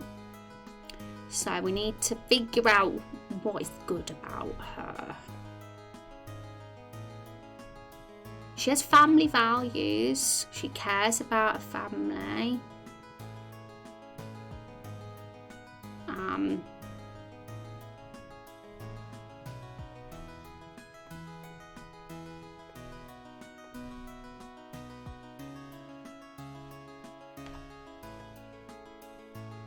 Oops, I accidentally crossed something off I shouldn't have. Wise. She probably is. I'd say both her and Hank are probably the wisest out the bunch, whereas Woody, Meryl and Carol are... Well, Carol's more neutral. Carol's no fool, but she's not exactly wise either. That's why I put Carol in the neutral bracket in that one. But Meryl and Woody can be more silly, and I guess Oliver's youth makes him more naive. So not very well. So probably Maybe Hank would be more wise, but in a different way. I think Hank is more wise in the mind. No, Hank is more wise with knowledge, but Alvira's more wise in streetwise, maybe. So it's a different kind of wise. So I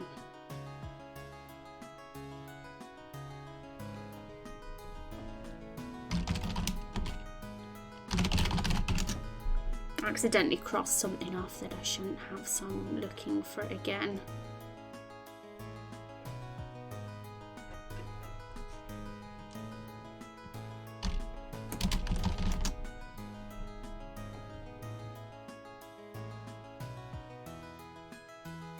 Oh, she's got confidence. That's one thing she's got that needs to go down. We'll put those first, actually.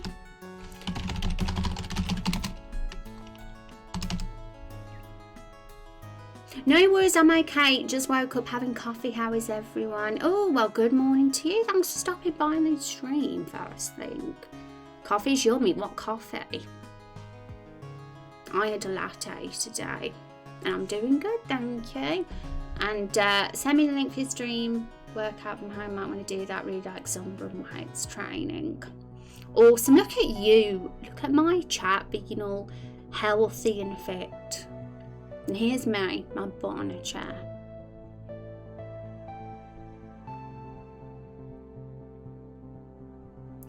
I like wise. I like the word wise. I'm just trying to figure out if there's. Let me just get some other similar words of wise because I want to kind of distinguish the difference with her and Hank. Shrewd. Shrewd could be a good word for Alvira. Shrewd for sure. And I think that's it. That was the word. I think that's the sort of wise that Alvira is. That shrewd, more, savvy, observant, sharp-witted kind of wisdom.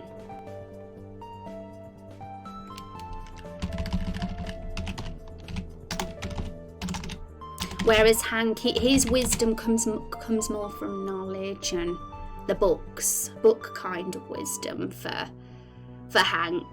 He knows about the world. He's a law geek like us.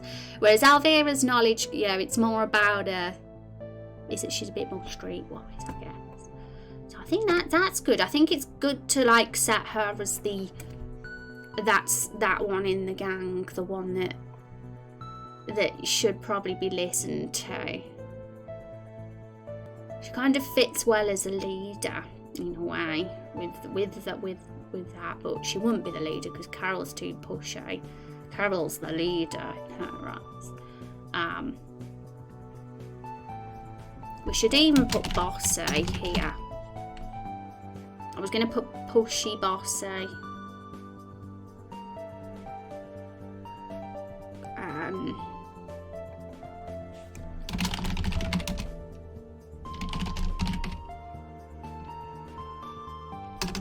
Do you know about loyal? Maybe committed. Because they're all loyal to a certain degree. I mean, Carol's very loyal to Oliver and finding a family. Alvira's loyal to her family because she wants to make sure they're all, she's very protective of them. Hank's obviously loyal because he sacrificed himself to Oliver from being crushed in the hijacking. But she's more of a committed loyalty, to her lover. Rather than a family. She's probably not that loyal to her family in reality. We said that she's willing to run away with Axel and leave her family behind. So that would make her committed because she's kind of got a sights on something. But yeah, Meryl was looking a little bit bare. There wasn't much filled in for her, so I thought we'll fill in a couple more. Resilient sounds good too, maybe. Yeah. Resilient, because that means, let me just get the proper definition up. Yeah, tough and like,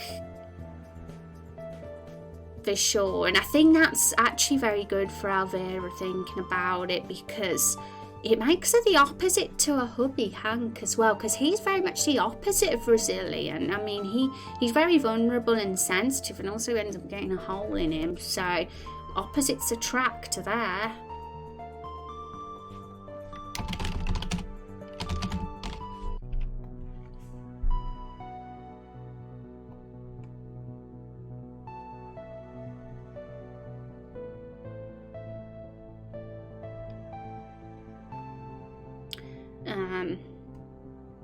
Damn, I think we got some real good positive ones for Elvira now. So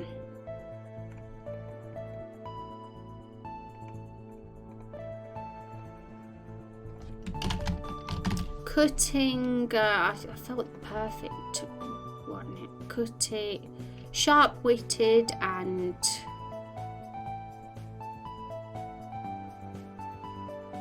cutting words, maybe.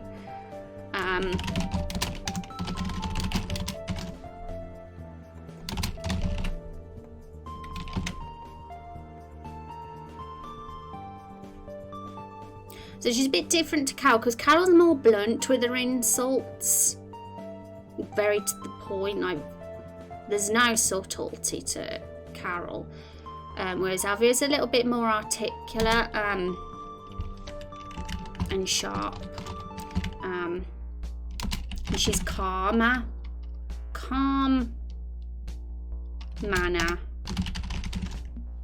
not with no exclamation marks.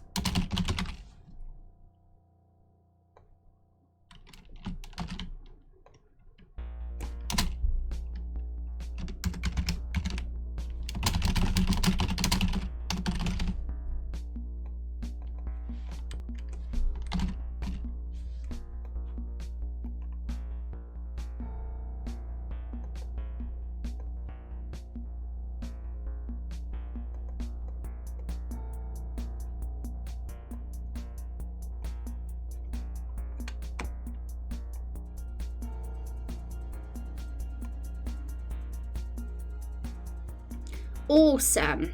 Now what?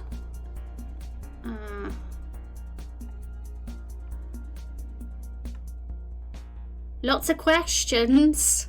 To even the first introduction of Elvira we get, there's 2 questions in there already. Oliver also asks questions a lot, because he's a curious boy, curious, precious boy. She pries, that's why Elvira pries. So I'd even be inclined to say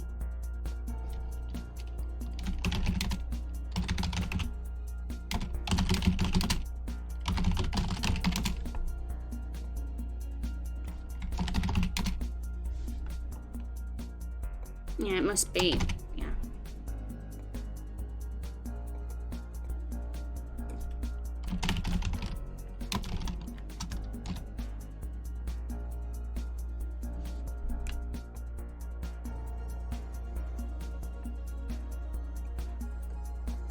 When it was Elvira Day, what did I say? Let me remind myself.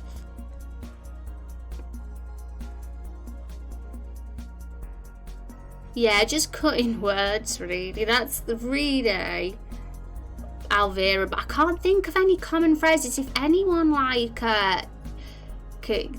you know, something you feel is perfect for Elvira, feel free to say.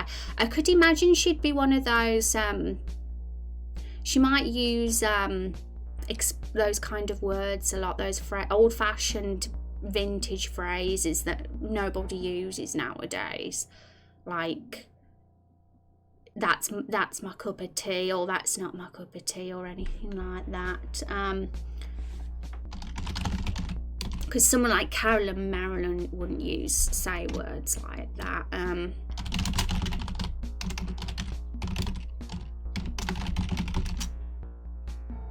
how's a classy sound for Meryl? Yeah, I was thinking of that one. I went for glamorous in the end, because I feel that like sums her up, because she's very much into. But I feel like we could go further and focus more on her appearance as a whole, because that's really part of the character. Her fashionable. Yeah, she's fashionable, maybe.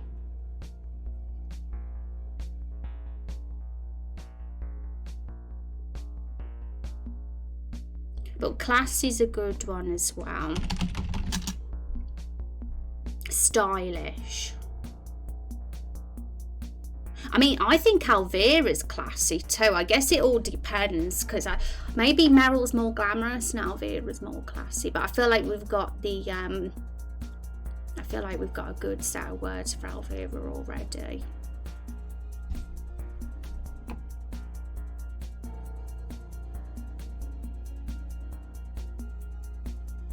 Yeah, Alvira's sophisticated. That's it with Alvira. But I think Meryl learns a lot from Alvira. She kind of is very into the glam life, like Alvira probably is. But they're just very different.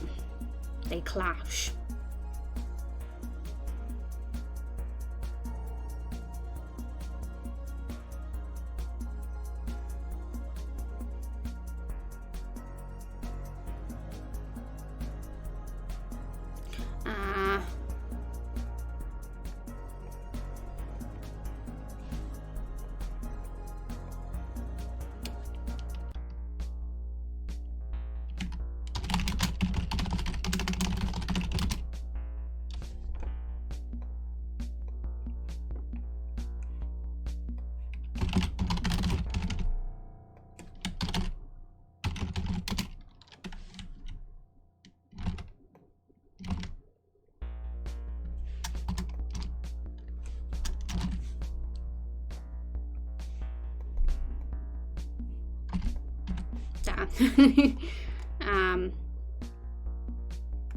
Oh, names. Did she call anyone named Mongrels? That's one.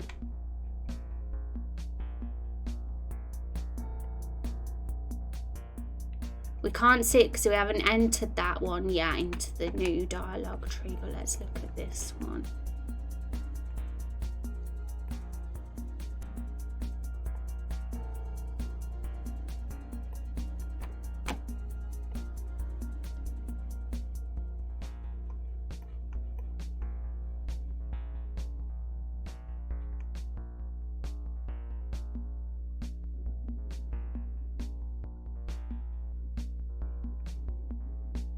Darling, that's one as well.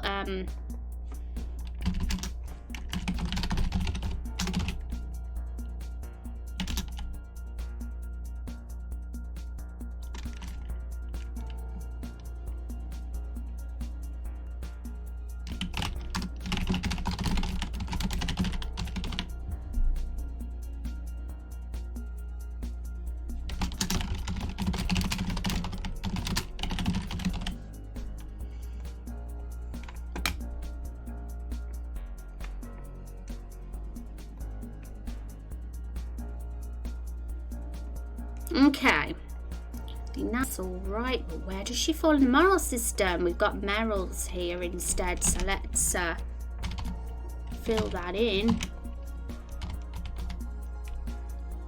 Oh, she'd be pretty high on the wisdom.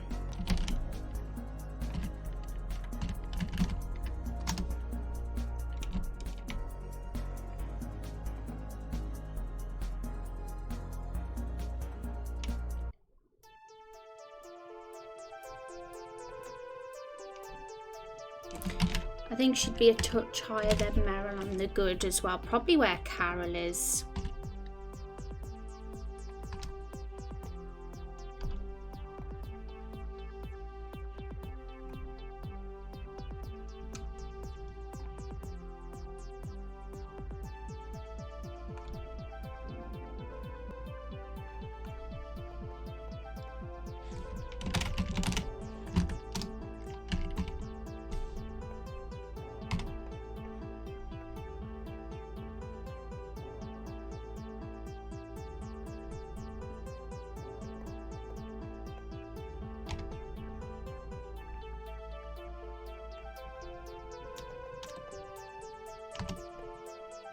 My tummy's rumbling.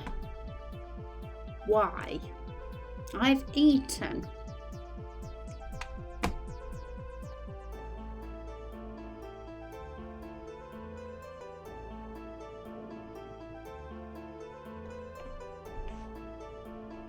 I've got some lovely snacks to have though later. There's some for me in the cupboard as well.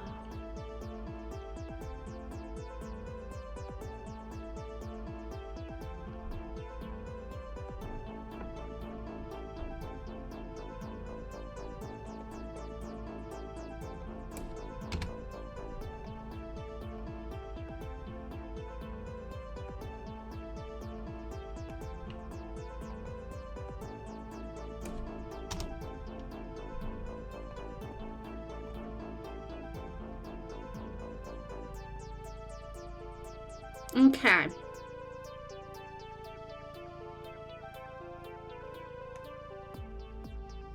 I think that's looking okay for Elvira. Well, I want to do them all before the end of stream. How are we going to do this? Wow, let's see if we can do the rest of them in half an hour. Hank, where are you hiding?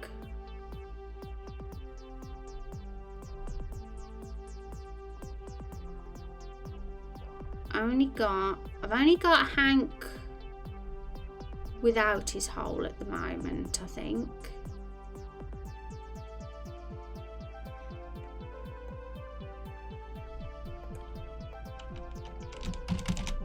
Hank doesn't want to come out and play. He's, bless him.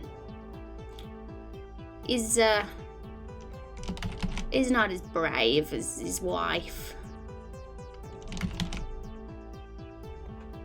So 10 minutes for each one. Let's see if we can do it, guys. Let's see if we can get cracking with this one. So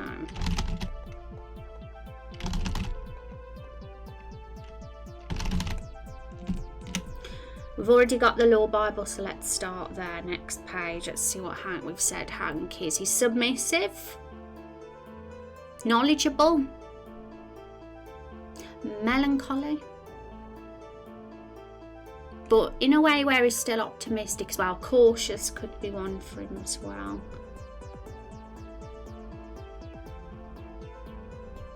If any words spring to mind about Hank, feel free to say. He's a lovely old man, very kind. Yeah, kind.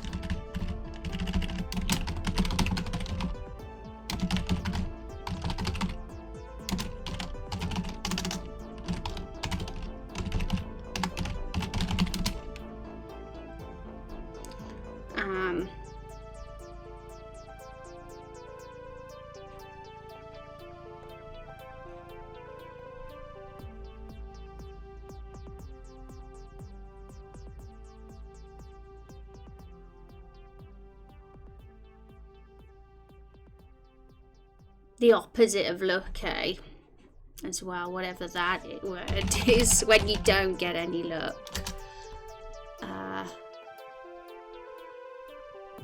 Unlucky, I suppose, would be the opposite of lucky. Yeah, unlucky. I mean, he got a hole in him. He's basically the opposite to his wife in a lot of ways. Like we said, she's very resilient. He's the opposite of resilient, so vulnerable.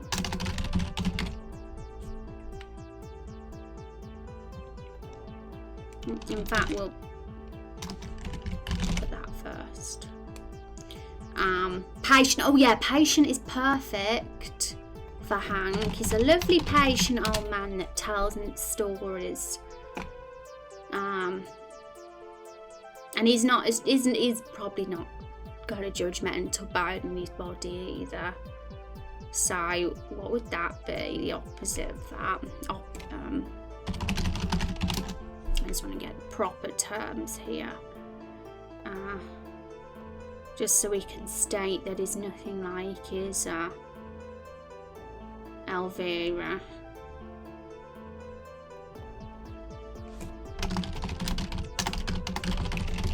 Open-minded, I guess, we could say, but I'm looking for a more specific word. Tolerant. I guess tolerance could be a good one for Hank. Patient and tolerant. Pardon. Fatherly and loving, yeah. I was going to give loving to Meryl, but in a way she's not, because she kind of is the opposite of loving in some ways as well. Like, she wasn't with Oliver, she would teased him. So it all depends with Meryl. She's one weird lady. Like Carol, she can be loving but also not loving. But Hank's more consistently loving.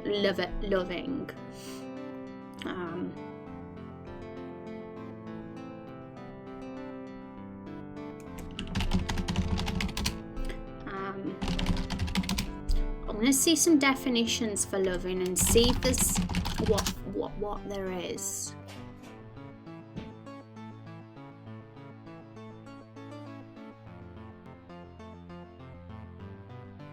Nurturing.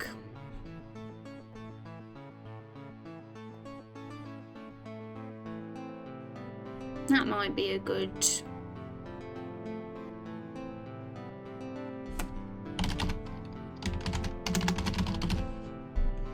a good family-orientated word for loving.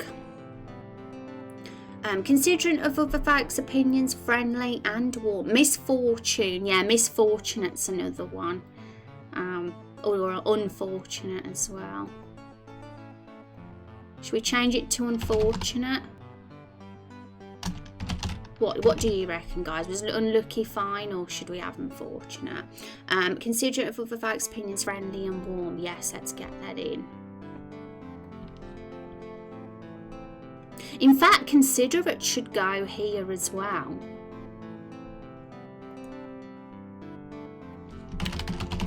Because that's such an important trait that none of the others have. None of the others are considerate in the slightest. They're all selfish, but good. Friendly and warm. So, and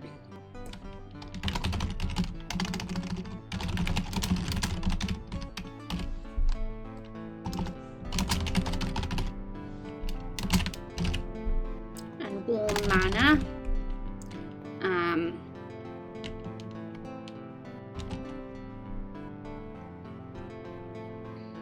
Let's have a look through. So Hank, oh, he says ho ho ho a lot, so he's Santa basically. Ho ho ho. Well, he doesn't say a lot, but he'll say it now and again.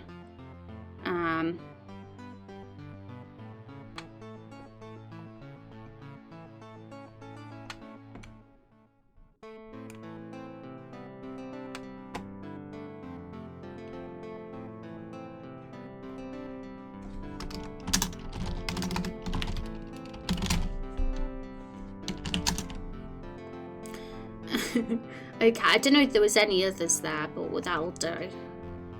Moral scale. Just trying to get through him fast so we can get Woody and Oliver done. Definitely high on the good. He will be more here, unfortunately, folks. As lovable as Hank is, he's not the bravest of men. Oh, he's high on wise as well, so we'll keep him there. I think that's perfect. They're all literally really high on the good. Meryl's one step down on the good, but she's still good. She's still, like, she's just a little bit more mischievous than the other three, which makes her a little bit, just a touch lower, just a touch. Okay, I think that'll be good. Now, Woody.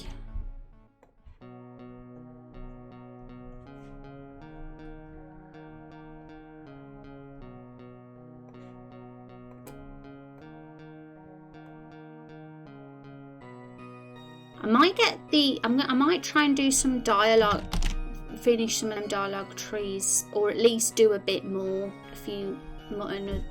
finish the bulk of it before Monday's stream.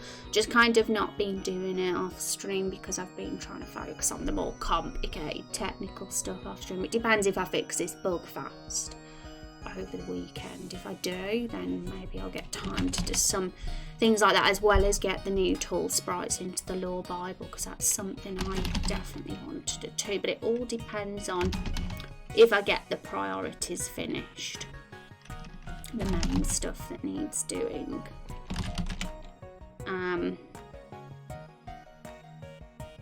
Okay, so Woody. Good old Woody. He's charming. Charming. But let's get the Lore Bible up. He's like your charming salesman, cheeky chappy, isn't he? Woody.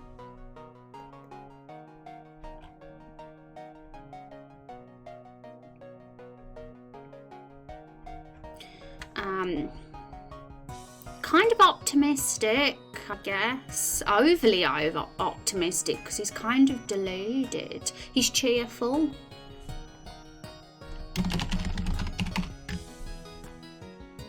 Overly, really, he's probably the happiest in the group, so I think cheerful's a good one for him.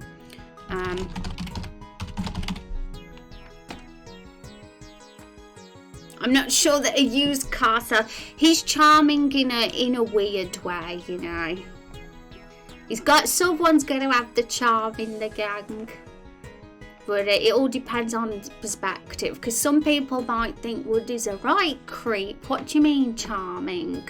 We could even put creepy there as well, that kind of show he's a bit of a... He's both. I don't know about creepy though. Is there another word that's other than creepy? I'm trying to think of another word for creepy that's more fitting with Woody.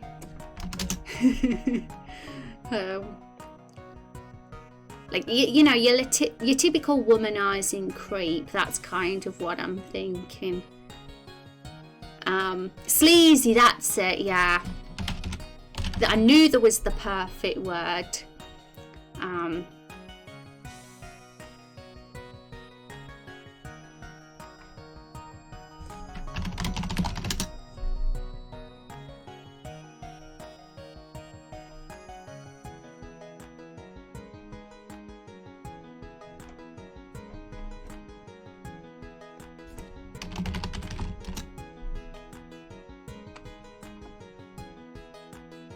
Amusing.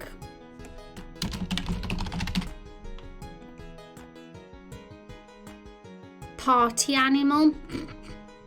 Like we said, he's quite larger than life, isn't he?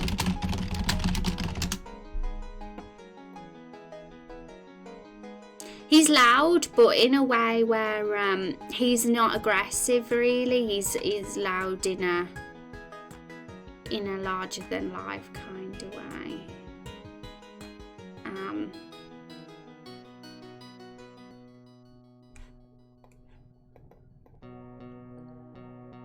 Sleazy and braggy, yeah, he definitely brags. Overconfident. Boastful.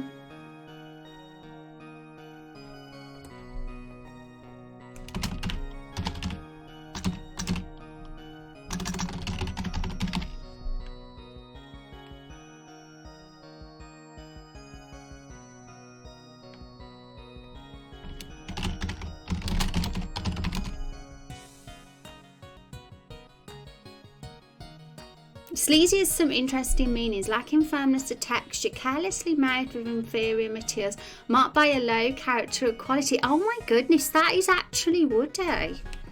It is, because he's a box, and that you can't get more lacking of firmness than that, and carelessly made of inferior materials. Wow. In fact,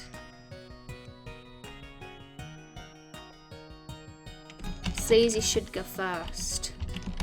but I still think charming should follow as the more positive connotation. It says it all depends on perspective and how you see him, I guess. Because Woody is rather seen as very desirable to some members of this stream. I'm thinking Mr. Chub Cheeks here, who finds Woody rather romanceable. Okay, so dialogue often includes, let's move on now and have a look, remind ourselves of how Woody, he says oof, yay, oof. Let's think of some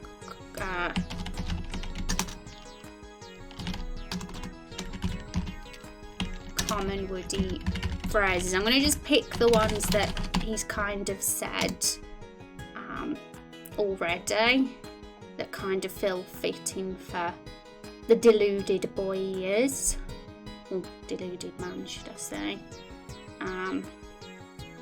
What did I say in his latest tweet?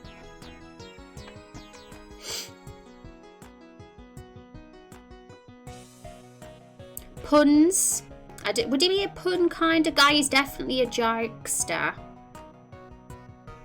But feel free to give your thoughts. If there's anything that sticks out to you, like any phrase, any like way you'd speak, that would definitely be very fitting for him. Smooth operator. Yeah, should we put smooth in?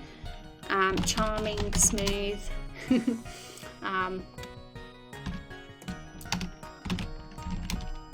Don't know why that's gone on another line. Oh well, time to think of it.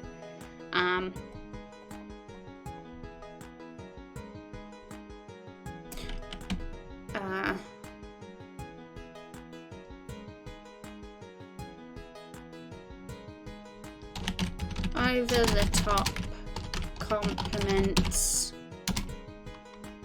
jokes, chat up lines.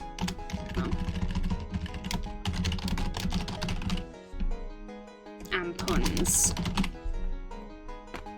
That's the first thing that comes to my mind. You know, right? Did you say that as well? Let's have a look. But that could work. I imagine, I kind of feel you, because out of everybody in the gang, I imagine Woody being the most rambly. Like, he goes off on one. He's a bit wordy. More wordy than some of them, whereas Elvira's more cutting, and although she probably can go off on one something out, sometimes Elvira can, she's more to the point and very, with the words that she uses, she's more cutting and sharp, whereas Woody would just probably more likely to ramble, I could imagine. So I'm kind of feeling you that he'd probably be the kind of person that might be a you know right kind of person. Okay, so there we go, let's get that in. Now Oliver, last but not least, Oliver, we're on target, we're doing well, we're getting him in.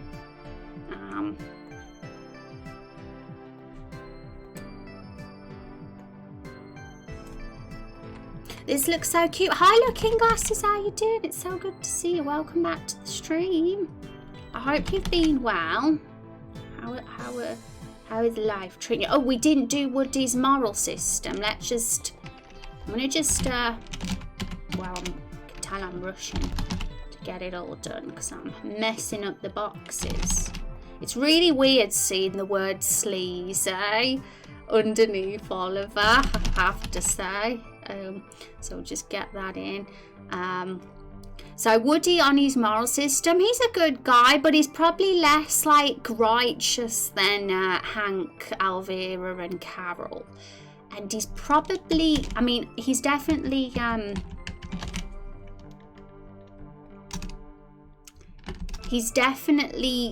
I mean, where's Meryl on the scale for good? Where did we put her? Yeah, I think Woody'd be one less than Meryl on the good scale, because I think he's more likely to be peer pressured than anybody. I think he's probably more easily led, and he could easily be turned into someone that breaks the law and does no good things if he's round the wrong sort. So out of all the Barrel gang, he's probably closer to neutral than any of the others. He's also quite cowardly, but I'd say less cowardly than Hank by just a touch. So we'll put him there, just up one more than Hank on the cowardly scale. Hank's a little bit more vulnerable and older than Woody. Woody's a bit more adventurous, so that's why he's slightly less cowardly. And of course he's not wise, so let's get that star away from wise, because it's not fitting at all. But I don't think, I mean, he's definitely a fool, but you know, it doesn't mean he's not full of good words now and again. But that could be a character arc potentially. If he's around a good influence, he might become more wise over time. But he definitely would be more foolish than Meryl, so I'm gonna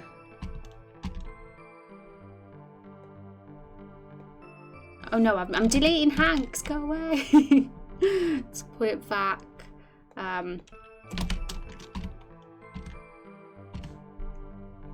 Did we put Meryl?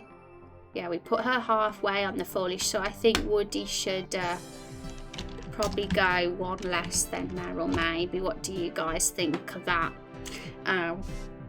Obviously sweet and childish, yes, we'll get his in. I can't wait to fill Oliver's out. Doing well, thanks. How have you been? I've been good, Looking Glass. He's been nerding out on our RPG game. Here's the website for anyone who's popping in and curious about what it is we're doing here. We're going to have a Steam page on the way. We've got a Steam page on the way. I've already actually got it set up and paid for, but there's still assets that I have to update and that has to be replaced. So it's not going to be quite yet, but it will be it's on the way. Keep an eye out. And if you want to read, upload it to Creative Work channel. Yeah. 1,838 words. Yeah. If anyone wants to read Storm's book, short story, feel free to. Okay, so I think that's fine for Woody. I'm just double checking. Yeah, it looks good for Woody's moral system. Now, Oliver. So I see Kung's already been saying some things. So overly excited, or is he shy? Well, let's get him up and have a look. He talks. He definitely is talkative, but in a way that's inquisitive and curious about the world. And I definitely think he's adventurous to a certain degree. But he's also very fragile and gets scared easily, so it's kind of like, oh no, he's a curious little boy who's adventurous about the world, but yet he's this ceramic. He's made out of ceramic. That's a horrible combination. You can't be adventurous and made out of ceramic. He needs protecting. He's precious, and I think that's the thing with Oliver. We just want to make sure he's okay. So precious, sweet, innocent, childish. I mean, potentially. Let's have a look at the similar words to childish, because he's definitely childlike. But sometimes I don't want people to think that means Oliver's juvenile or immature, because he's actually quite a sensible little boy. So maybe we'll have childlike, adventurous. I think we need to say curious as well, or inquisitive,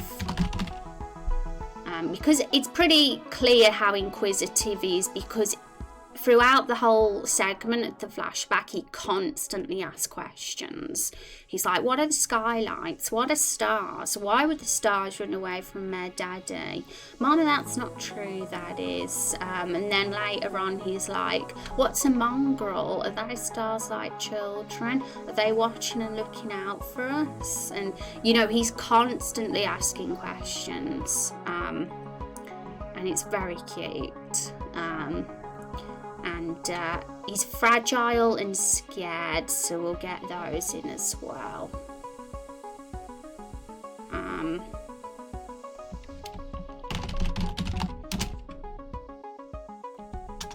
In fact, we'll put that.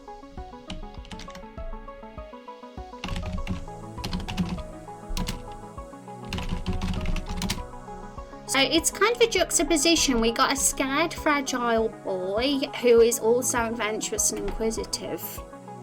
Potentially very worrying. We're going to just be worried he just doesn't get smashed from being such a curious boy.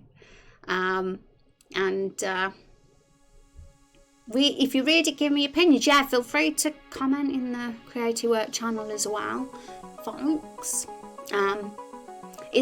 So he's the kind of kid that approaches strangers. Yeah, he's that little boy that as a parent you're like, don't do that. Like you'll be worried about him if you like look the other way, because he's so inquisitive and innocent and naive. In fact, I'm going to put naive there as well. That he probably would be very trusting, so I'm going to actually put trusting as well.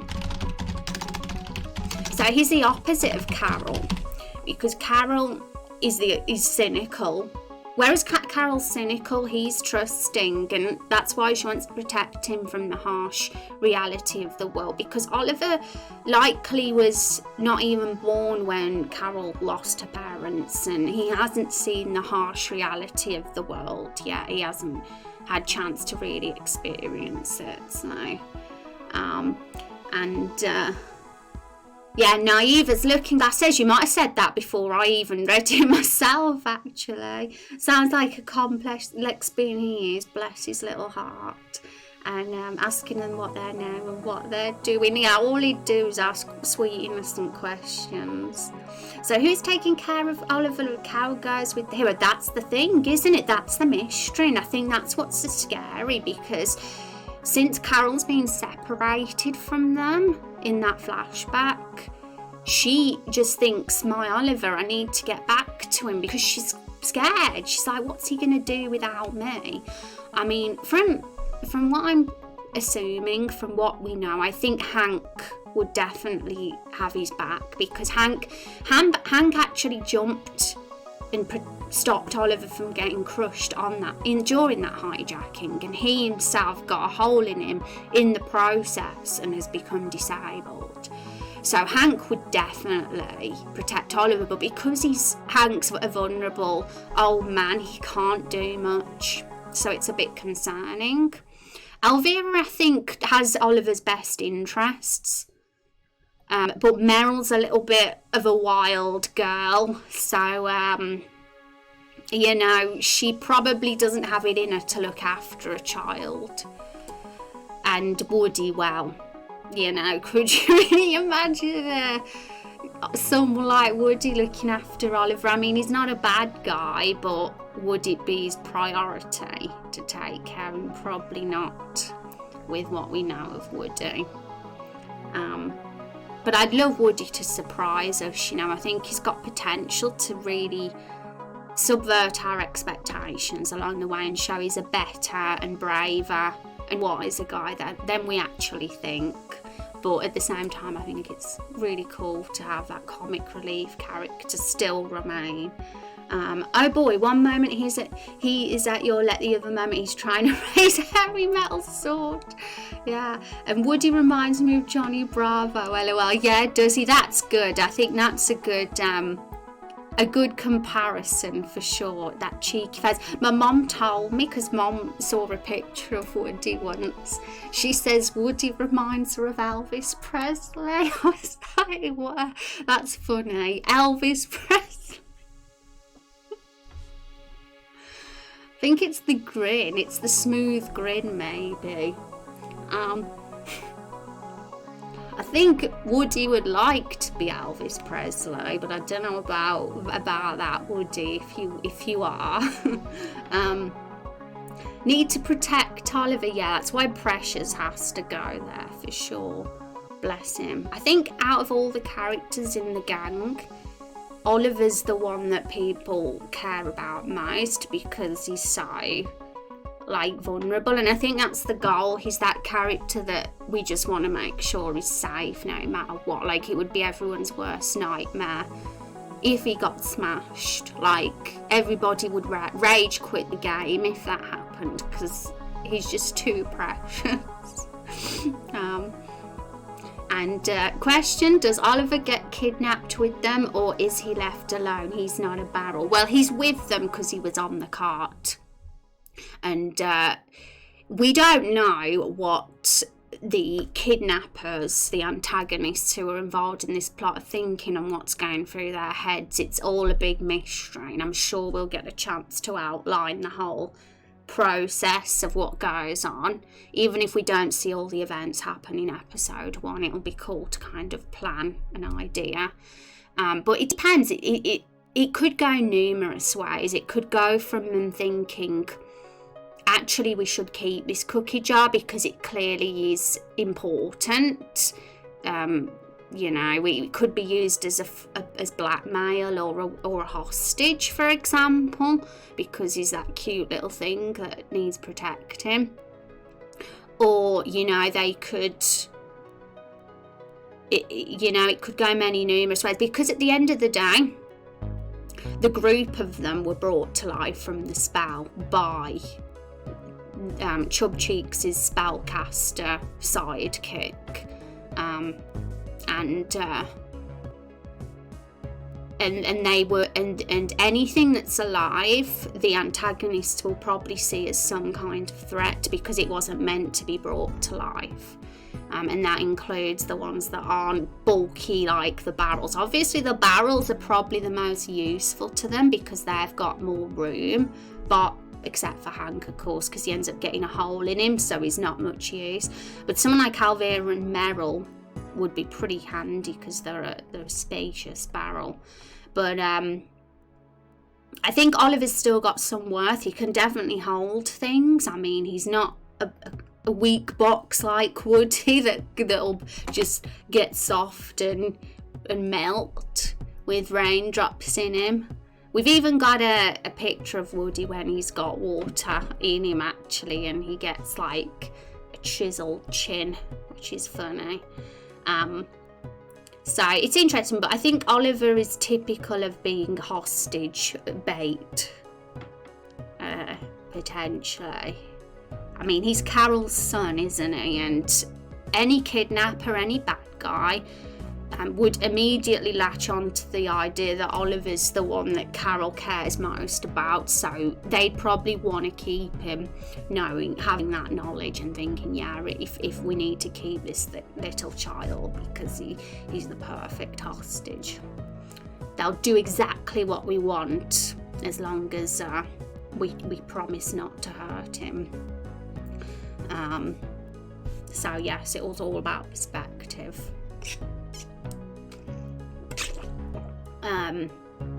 Okay.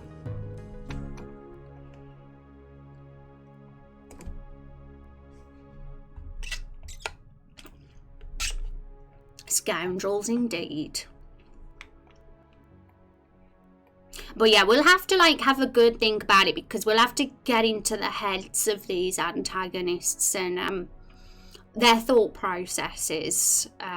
We'll consider everything. We'll lay out every little detail and anything that springs to mind, because we want to make sure the antagonists are relatable as well. And even though they're up to no good kidnapping these barrels, they do have their own agenda, and there'll be risks and there'll be things that they're thinking, well, actually it needs to be like this, because if not, then they'll find out, and they'll have all these their own thoughts and agendas, so we need to list them out eventually and get into their heads.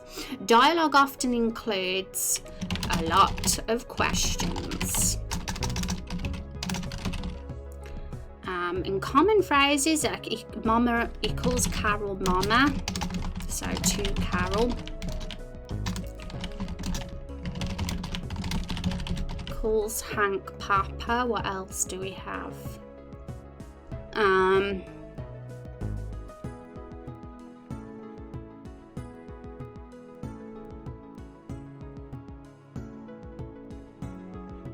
other than that, lots of questions, I guess.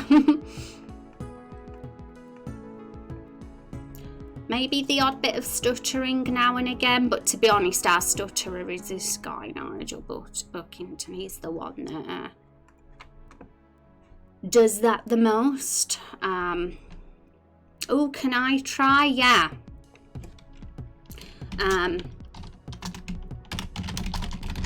Or anything to that degree, like any questions where he wants to get involved. I think ooh's a good one. Excitement, showing like, you know, interest. So anything that can like, because it's funny how can I try on its own feels less enthusiastic compared to when you add that. So yes, we'll have that. Okay, thanks so much for your feedback on our characters. We still got to do Oliver's moral system now, folks, so let's get that in. This is Woody's, what it is at the moment. I'd say Oliver's good, but he's too young to have formed a proper moral compass. So let's get this down. So I'll put him equal to where Meryl is, because I put Meryl on the halfway mark. People like Carol, Hank and Elvira are kind of just one step up because they've got a very honourable moral compass. Carol's very principled, wants to do the right thing. Hank's very kind, very tolerant towards people and patient, and Elvira's very, very traditional with her values and really wants things done right. So and cowardly, I mean, he's adventurous and he's also I mean, what we should do is this, but he's also scared, so I think he'd be close to neutral. We'll put him there. As for foolish, he's not as, I wouldn't say he's as foolish as Woody, but he's still young and naive, so he'd kind of fall, definitely be there. He's not old enough to be wise yet. So you want to play with me? I can jump this high. Oh yeah, dragged words, that's one.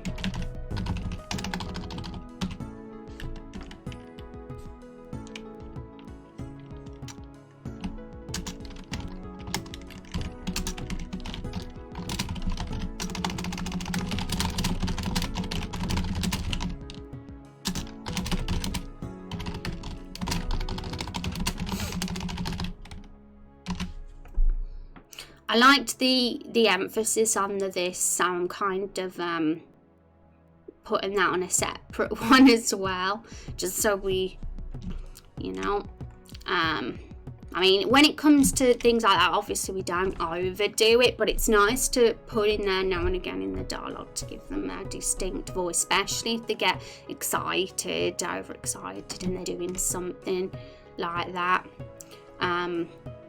And I'm just taking examples from when my oldest was about 4. Yeah, that's great. Honestly, it's even better when you know a child yourself in real life, because then you've got something to compare to. It can be difficult when you don't have that comparison.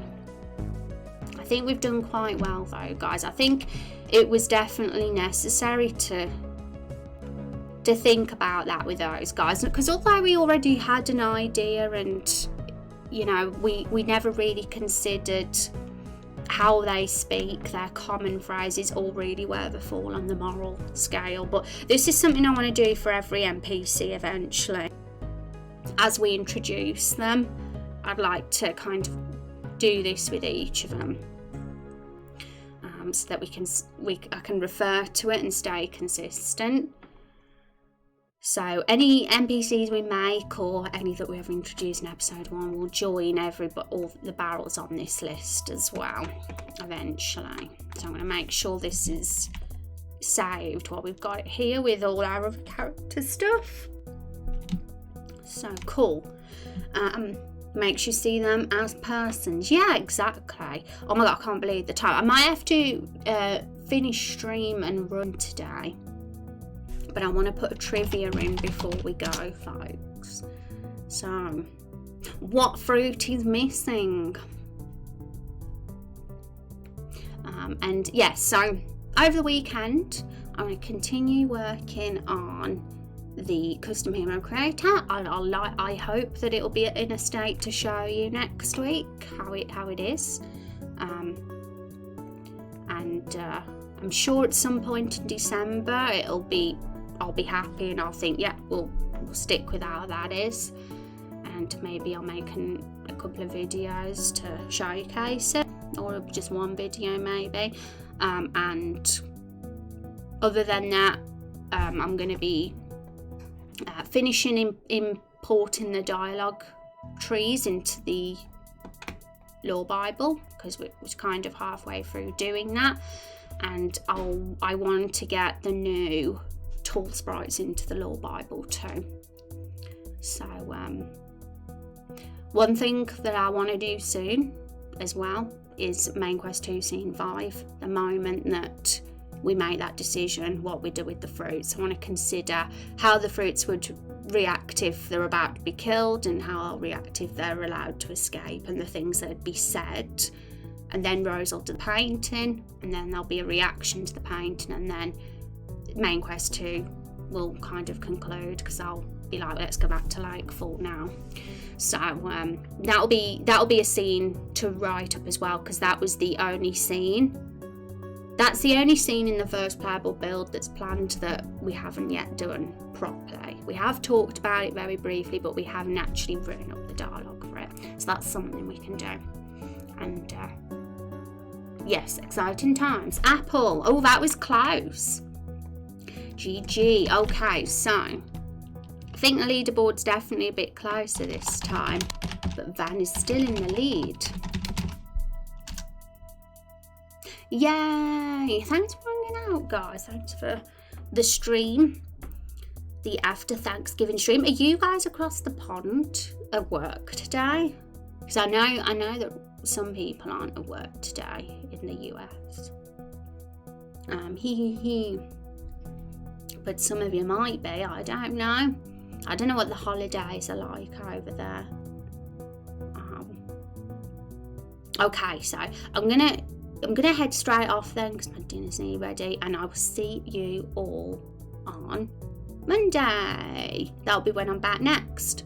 So I hope you have an amazing weekend, and thanks for stream, Rez, and yeah, thanks for stopping by, Looking Glasses. Wonderful to see you, and I hope you'll have a fun weekend. Take care, folks. All the best. Bye bye.